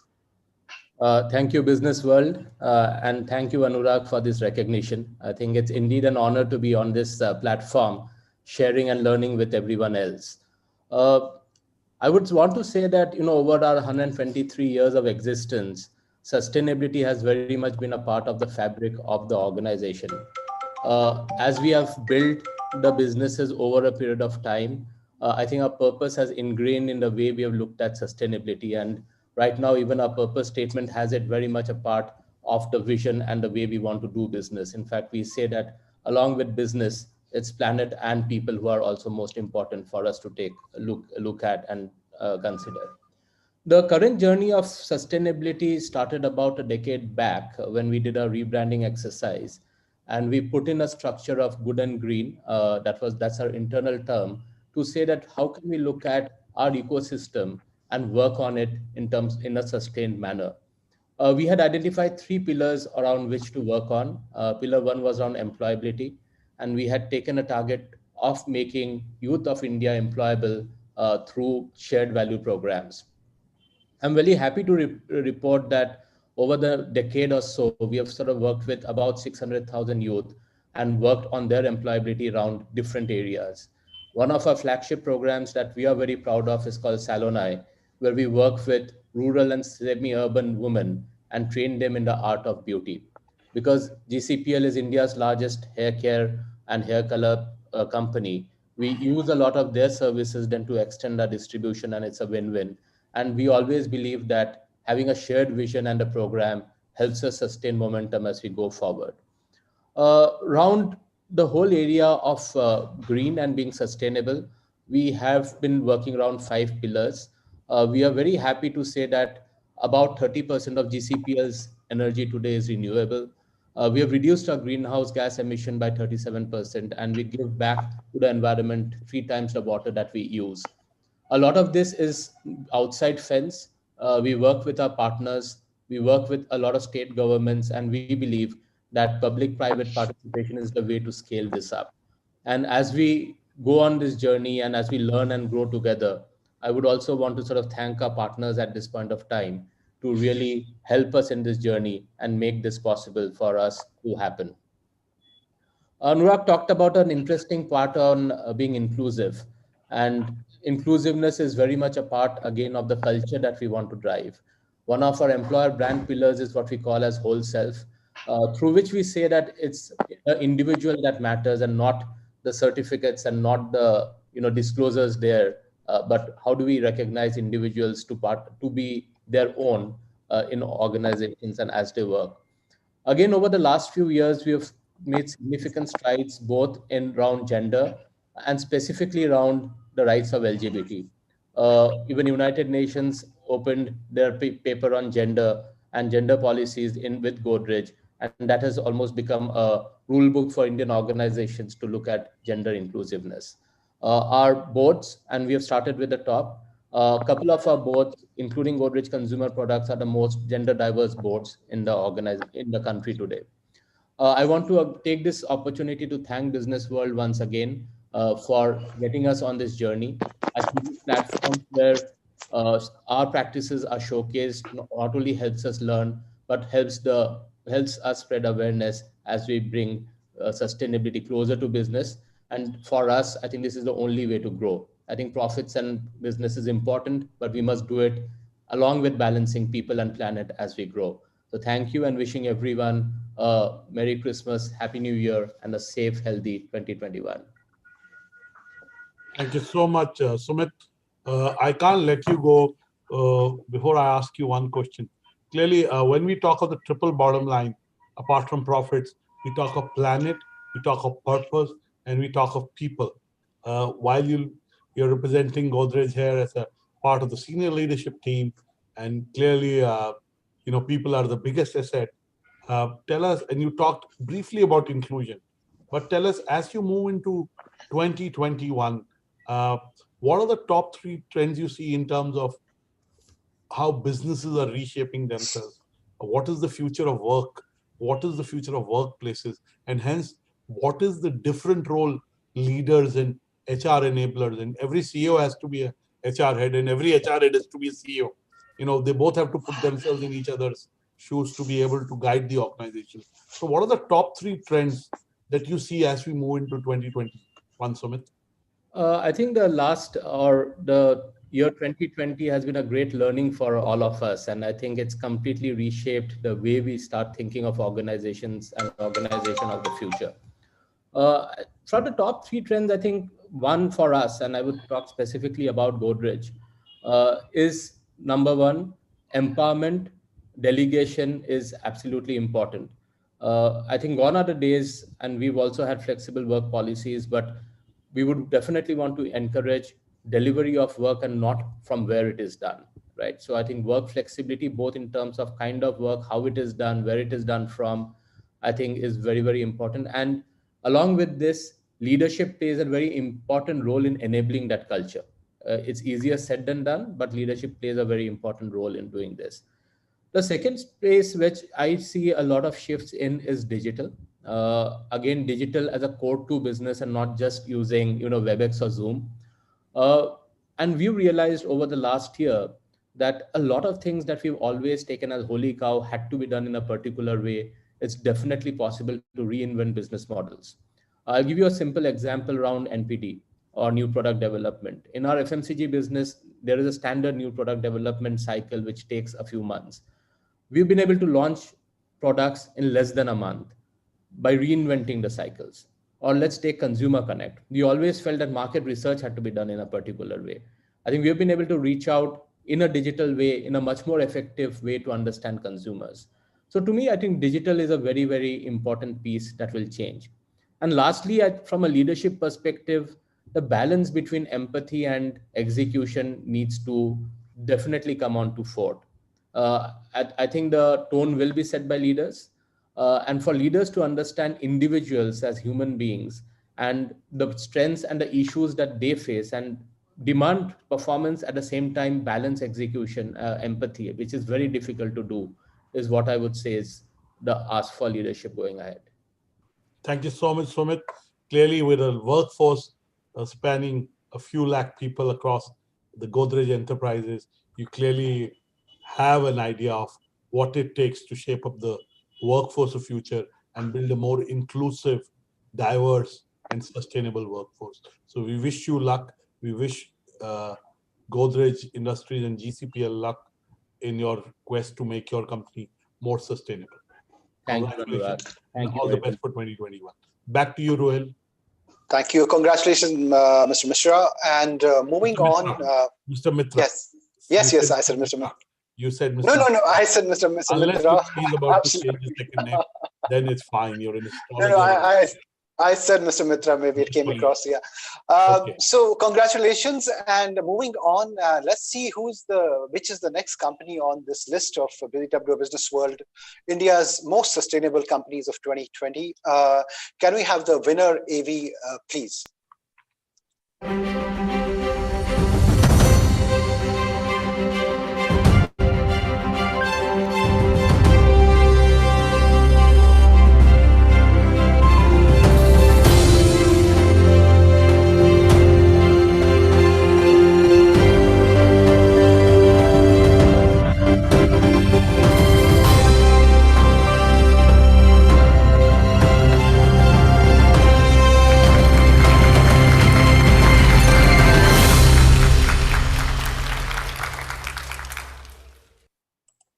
Congratulations, Aditya Birla Retail.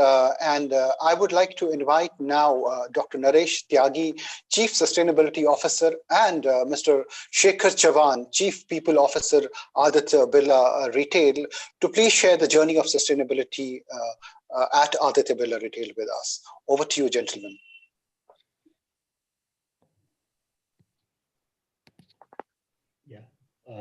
Thank you, Businessworld and Sustain Lab Paris for giving this recognition. It's a pleasure to be part of this August list of sustainable company. And it's a privilege to talk on behalf of ABFRL, what we call. I think we started our journey almost 1 decade back. And that time, we were not sure how we'll take that sustainability as a part of our business philosophy. We all senior manager deliberated and we kind of, in 2011-12, we created a program called Re-Earth. And Re-Earth was that kind of starting point for us to look into that sustainability. I think we have come long way. If in last 1 decade, we have worked hard to get all internal stakeholder and external stakeholder on board, because the industry which we represent is always known for negative thing. Many time or most of the time we hear that textile is the second largest pollutant industry and very less is being done in this sector.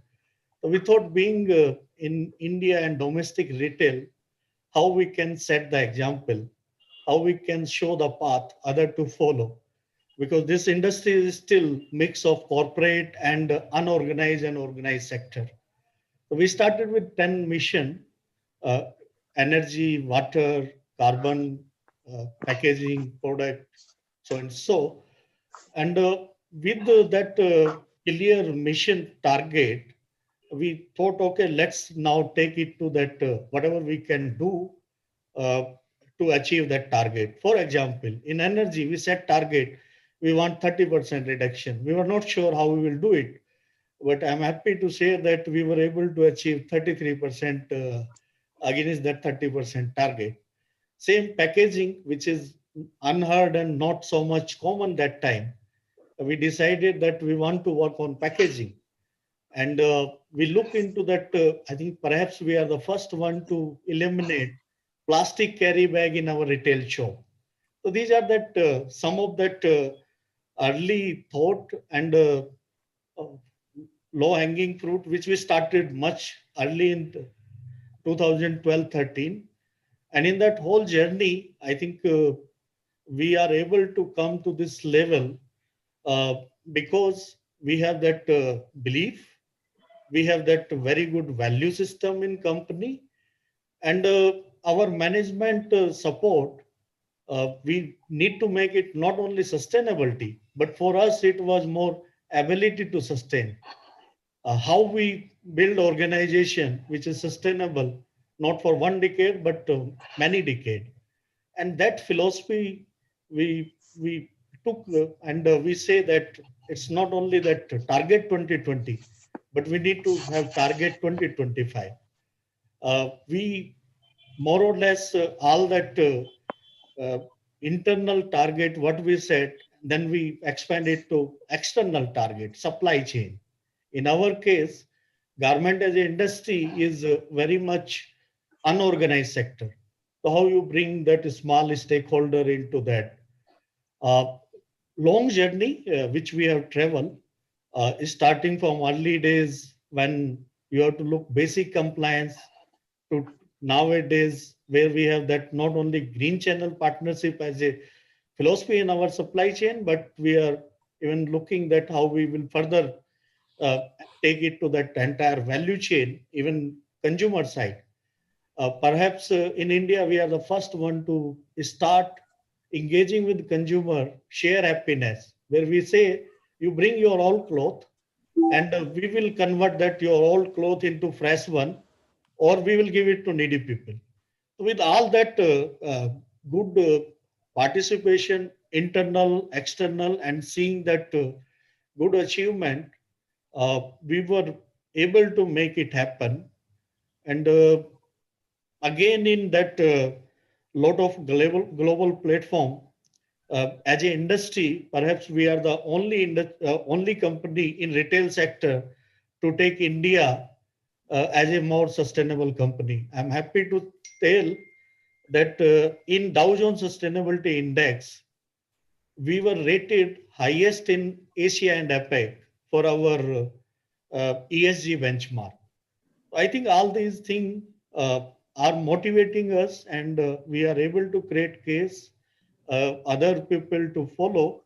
And now our next version of sustainability 2.0 is more inclusiveness and circularity.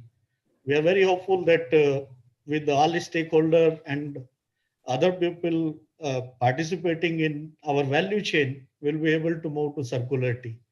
Because still I feel that recycle, reuse and circularity is the something in our textile sector. It's very, very crucial to move towards sustainable and responsible consumption.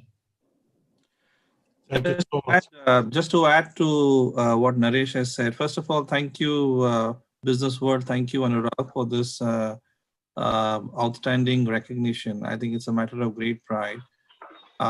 We started with Re-Earth, as Naresh was explaining, and we decided to have a very simple statement of purpose to say, we want to give back much more than what we take. And I think that really has played out over the last 8 years. Our context is that we need to entrench the whole mission of sustainability and the ethos of sustainability across our 40,000 employees, spread across 2,500 small stores, 300 plus large stores, 11 factories. And I think that is quite an achievement in itself.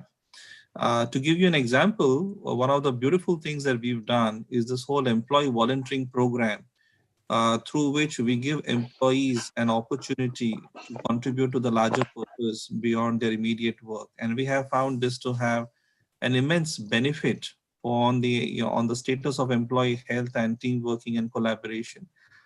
And like this, there are plenty of examples, because at the end of the day, it is not only about talking what you say, intend, but actually making it real for the employees and for them to really feel that we are serious about all of these initiatives. So thank you once again, Business World and Anurag, for this recognition. Thank you so much. Welcome. Thank you, Dr. Tyagi, and thank you, Mr. Chavan, for taking us through the impact that you've been able to bring by intertwining sustainability with strategy and people practices, and clearly the purpose of making a difference in people's life has made sure that you have become part of India's most sustainable company. And clearly retail has a large footprint, both in terms of number of people that it employs, the number of touch points that it engages people with. And clearly, as you talked about, the textile sector is a large employer of people. It is a production intensive business. So clearly what you do makes a difference. The sustainability practices make a difference and contribute positively to the planet. So we congratulate you from BW Business World and Sustain Labs Paris side. And we're grateful for the work that you do. And congratulations to you and your entire team. All the best for 2021. And we look forward to more interactions and conversations as we move into 2021. Back to you, Rohit. Thank you and congratulations. Thank you. Congratulations again, Aditya Birla Retail, for this win. And our quest for the next winner continues. The next big name on the list of India's most sustainable companies of 2020, brought to you by BW Business World in association with Sustain Lab Paris, is, can we have the AV, please?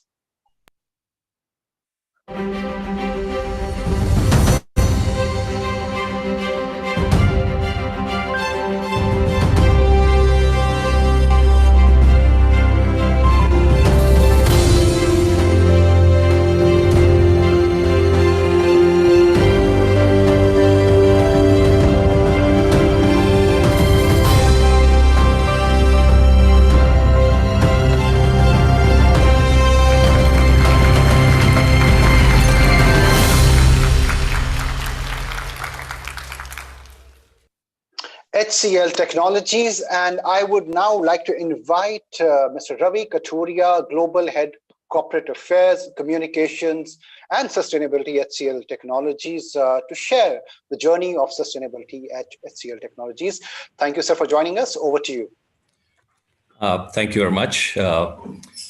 First of all, I would like to thank Business World and Sustain Labs Paris on behalf of the entire HCL family for taking this initiative of identifying and recognizing the most sustainable companies in India and also for honoring us with this prestigious award. Thank you so much. It's really an honor to receive this award, and we are extremely humbled, to be featuring in this list of India's most sustainable companies, and for being, amongst the front runners. This recognition actually puts enormous responsibility on us, and also inspires and motivates us to continue, our outstanding work further, which we are committed to do. At HCL, we truly believe that it is essential and of utmost priority to engage with social, environmental, and economic challenges that are hurdles to the society at times. In today's times, and I say this with full conviction, our engagement with society is through deep-rooted, meaningful, long-term commitment. Our organization envisions that sustainability is the bridge between the business and the planet, and our actions are weaved into our strategy, culture, and day-to-day operations. The principles of sustainability have long been a focus for us at HCL, and we continually monitor our business strategy to ensure we incorporate key issues. Yes, Mr. Kathuria, go on. We can hear you. We can see you. You're absolutely clearly visible and audible. All right. I think I lost somewhere in between. Okay. So we focus on areas, going further, where we can actually make the most difference. And these are the areas like health, education, technology, jobs and people, who are denied the benefits and access, which can be afforded by science, technology, and innovation. Guided by the United Nations Sustainable Development Goals, we view sustainability in three ways: economic, social, and environmental, also known informally as profit, people, and the planet. We run our sustainability programs and principles on a very strong foundation of true ethics and good governance, which are embedded in our policies and processes as well. Our work towards ecological sustainability is all about contributing towards a greener world and reducing the impact of our business operations while continuously striving to boost energy efficiency, switching to renewable energy, and promoting clean technology. We remain committed to a green future and addressing global energy challenges, climate change, and environmental sustainability. We believe in empowering our workplaces through diversity and inclusion programs, which are actually a very critical dimension of our organizational practices. I know we all have traveled long distance. However, we still have a long journey ahead. And on behalf of HCL Technologies, I would like to thank all the jury members for this recognition. My heartiest congratulations to all the winners as well for taking on this responsibility so well. We are really proud to be part of this larger ecosystem, which is helping us redefine and accelerate together to forge a path forward that puts the interest of the society and the planet on par with that of business. Thank you very much and wish you Merry Christmas and a very happy, healthy, and safe New Year. Thank you so much, Mr. Kathuria. Congratulations to you and the entire SCL family. We wish you luck in your endeavor to be more sustainable and wish you abundant 2021. Back to you, so much. Congratulations, Mr. Kathuria. And moving on to our next winner of BW India's Most Sustainable Companies of 2020, brought to you by BW in association with Sustain Labs Paris. Can we play the AV, please?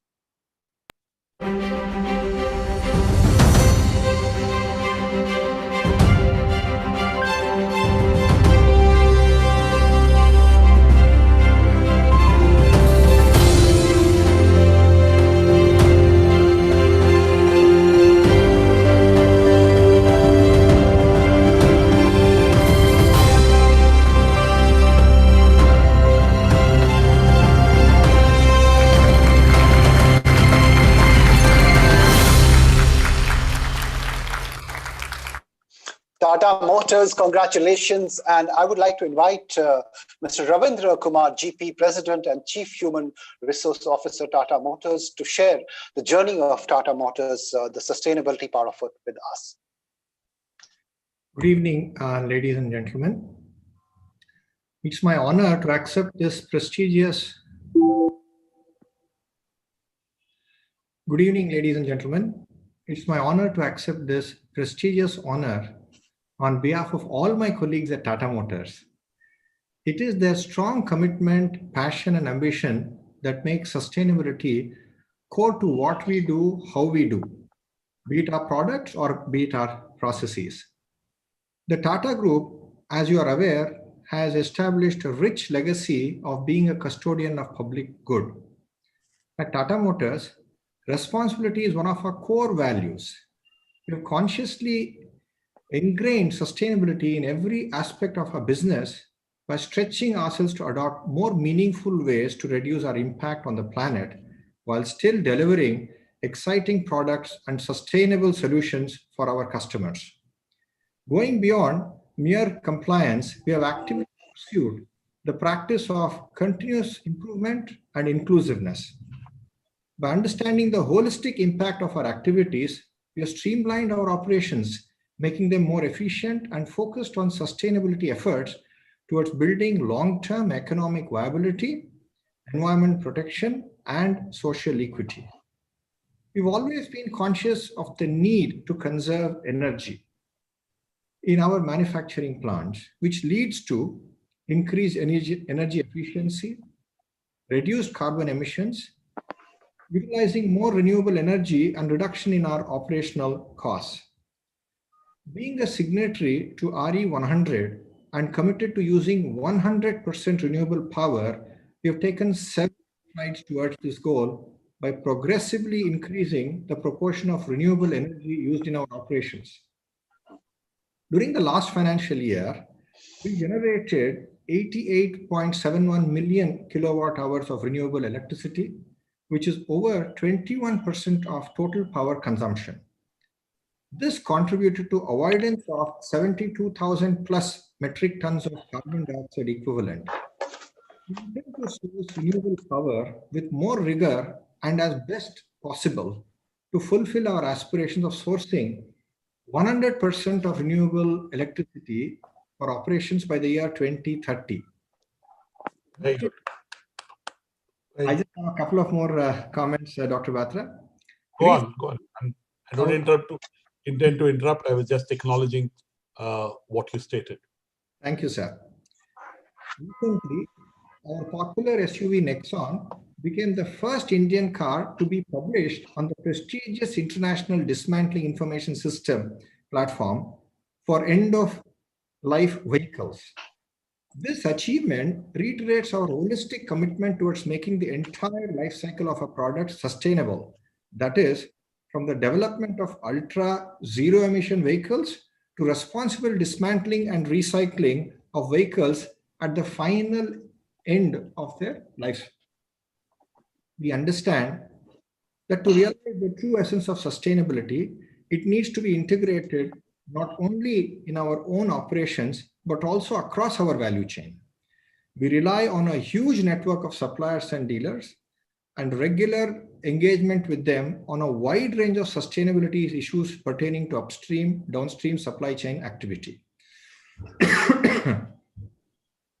Being the leading manufacturer of electrical vehicles in India, we are actively working to make them more popular, accessible, and affordable across the country in support of the government's emphasis on encouraging green and sustainable mobility. As an enabling ecosystem, it is critical to accelerate the adoption of EVs. We are complementing the government efforts with our unique initiatives of Tata Universe with several Tata Group companies which are leveraging the respective individual strengths and expertise to co-create this e-mobility ecosystem. We believe what's good for the planet is good for our business and look forward to collaboration with other like-minded partners to formulate strong and effective measures towards sustainable development to benefit the present and, more importantly, our future generations. This recognition is an acknowledgement of our progress and an encouragement for us to do more. I'd like to thank BW for recognizing us and organizing this, and also wish all the other companies who have been recognized today, thank you so much. Congratulations to you, Mr. Ravindra Kumar GP, on behalf of BW Businessworld and Sustain Labs Paris. We congratulate you, and we look forward to your journey on your sustainable practices. What you shared was heartening, and I'm sure in 2021 it will only get accelerated. It's a period of transition for the auto industry. I know the first 6 months were very tough from April till September, dare I say. October, November have been good, but we need to be cautiously optimistic because it's a large employer. It has a lot, we talk of Make in India, only the auto sector is a large manufacturer, textiles, auto. These are large employers of people. So clearly, we wish you luck in your endeavors and we congratulate you. Congratulations. Thank you so much.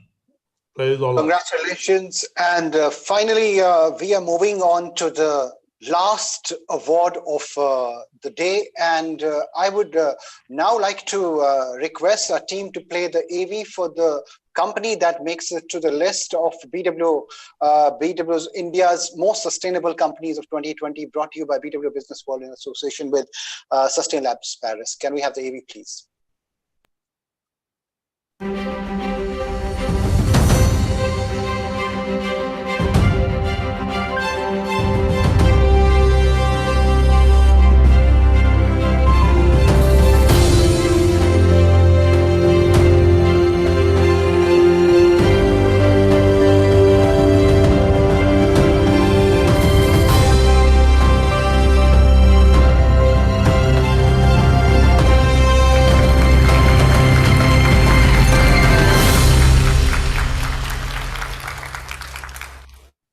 Congratulations, Infosys. And I would now like to invite Mr. Niladri Prasad Mishra, Vice President, Head Infrastructure, Infosys, to share the journey of sustainability at Infosys. You'll have to unmute yourself, Mr. Mishra. Yeah. Now we thank you. Yeah. Thank you for this recognition, and thank you, Businessworld and Sustainable Paris, for this. And this is a very special year, 2020, because we become carbon neutral in this year. And I just want to highlight the journey of Infosys in a very subtle manner. And I'll talk about what you are setting for next decade, 2030. I hope you are able to hear me clearly. Yes, absolutely. Absolutely. Oh, thank you. So just to give you some brief about, we started putting our carbon footprints since 2008, and we did our commitment to UN become carbon neutral in 2011. And 2015, we wanted to sign as the first company to be RE100 in 2015. I think that we are the first Indian company. And 2020, we kept that particular promise in 2011 that we will be carbon neutral when we become carbon neutral. And the best part of this carbon neutrality that we covered all the emission, that is scope 1, scope 2, scope 3. I think one company, IT company, who has covered all the scope and become carbon neutral. And the best part of the offset program, what we have created in Infosys, that we have created a community-based carbon offset program, which we did work on the rural village, which benefited almost 102,000 families. And that also covered 11 UN Sustainable Development Goal. So that is some key aspect about 2020. And we have now unveiled our vision for 2030. That's called ESG vision. We are taking more higher target that we want to be maintaining our carbon neutrality, and then we'll be reducing scope 3 by 30%, which is a very, very tough one. And in our sustainability, in the ESG part of it, we want to cover around 10 million people, enabling digital talent. And corporate governance, we are always the pioneer in terms of setting the standard. We want to take it to the next level. That's what we are planning in our ESG vision. So in a nutshell, we are looking at how the next decade will unveil for us, and we want to create more benchmark. And in terms of creating sustainability, I think UN has also recognized our effort. They have awarded in 2019 Global Climate Award, which is, and this Businessworld giving in 2020 when we announced our carbon neutrality. It's icing on the cake. Thank you for this award, and thank you for all the accolades. Thank you so much, Mr. Mishra, and congratulations again on this win. And I would now like to invite Dr. Minya Chatterjee, CEO, Sustain Labs Paris, to share her thoughts. I mean, it has been a great day, and what a lovely list of winners. Over to you, Ms. Chatterjee. Thank you, Ruhail, and good evening, everyone. It's really a pleasure to be addressing everybody at the unveiling of the rankings of India's most sustainable companies. You know, it is said that media shapes culture. And in this case of BW Businessworld, rooting for and giving precious print and airspace to companies that are responsible, I sincerely hope that this adage is entirely true. Long ago in the UK, it was a magazine, The Ecologist, that brought sustainability to mass prominence. And it is really a great pleasure to see BW Businessworld now dedicate an entire annual issue to India's most sustainable companies, do 2 events around corporate sustainability in 1 month, and also now publish bespoke reports for companies who want to assess and know more about their sustainability performance. This was Anurag's idea of ranking companies in India, and we followed his vision with the same ethical strength as his. My heartiest congratulations to all companies on creating value. I'm a great believer in the strength and promise that corporate India holds. All corporations provide livelihood to employees. You know, by offering products and services to clients, they add value to people's lives.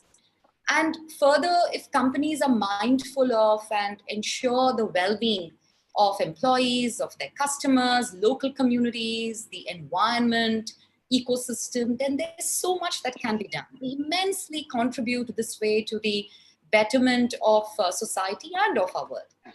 BW Businessworld's India's most sustainable companies therefore represents this list of companies who are indeed creating value, but are doing so responsibly. I applaud the top 20 companies for the will and the ability to do so. I will just very quickly share some of the major trends that emerged in this research exercise by BW Businessworld and us at Sustain Labs.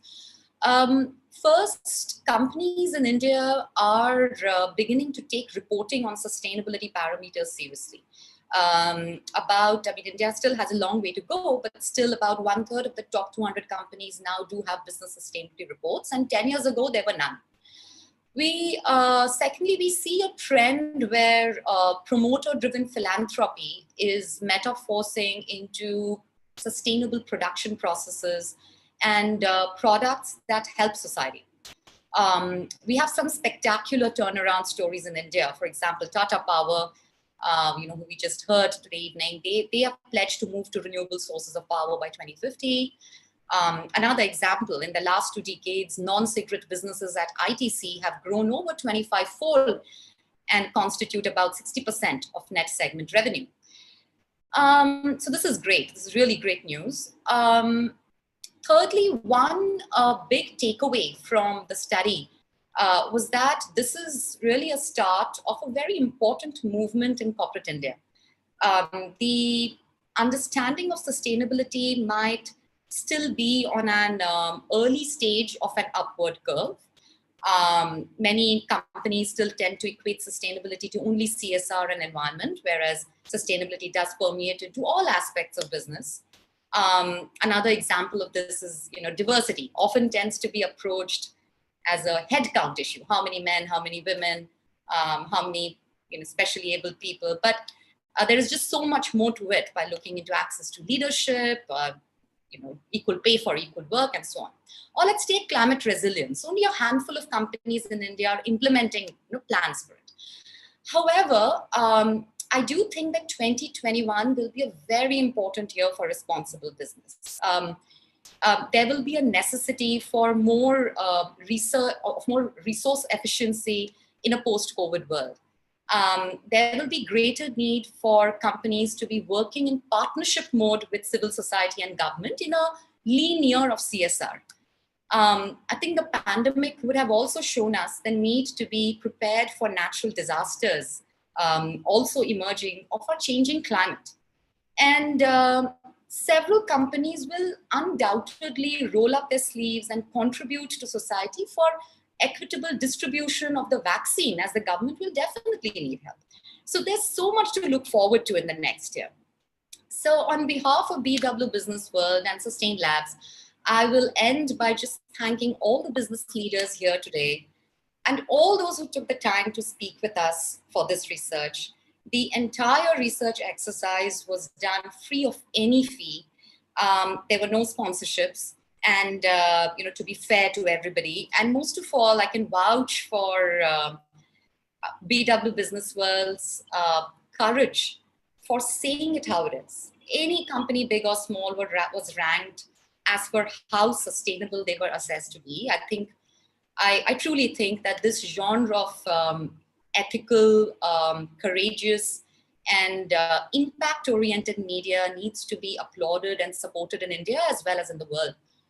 We welcome questions and requests for more information on company sustainability performances. BW Businessworld and Sustain Labs are happy to offer you deep dive reports and indeed a conversation that I hope will continue all through the year. So we get to know you even better for our second edition next year of BW Businessworld's India's Most Sustainable Companies. Thank you. Thank you so much, Dr. Chatterjee, for these lovely words. And I must reiterate what you said, that now BW Businessworld, this initiative is annual, and we look forward to seeing you next year as well. And kudos to the entire team at Sustain Labs Paris and BW Businessworld, BW Sustainability, for bringing this together this wonderful evening. And thank you so much for joining us and everybody who has been here. So look forward to meeting you next year. Thank you so much. Thank you, Ruhail. Thank you, BW.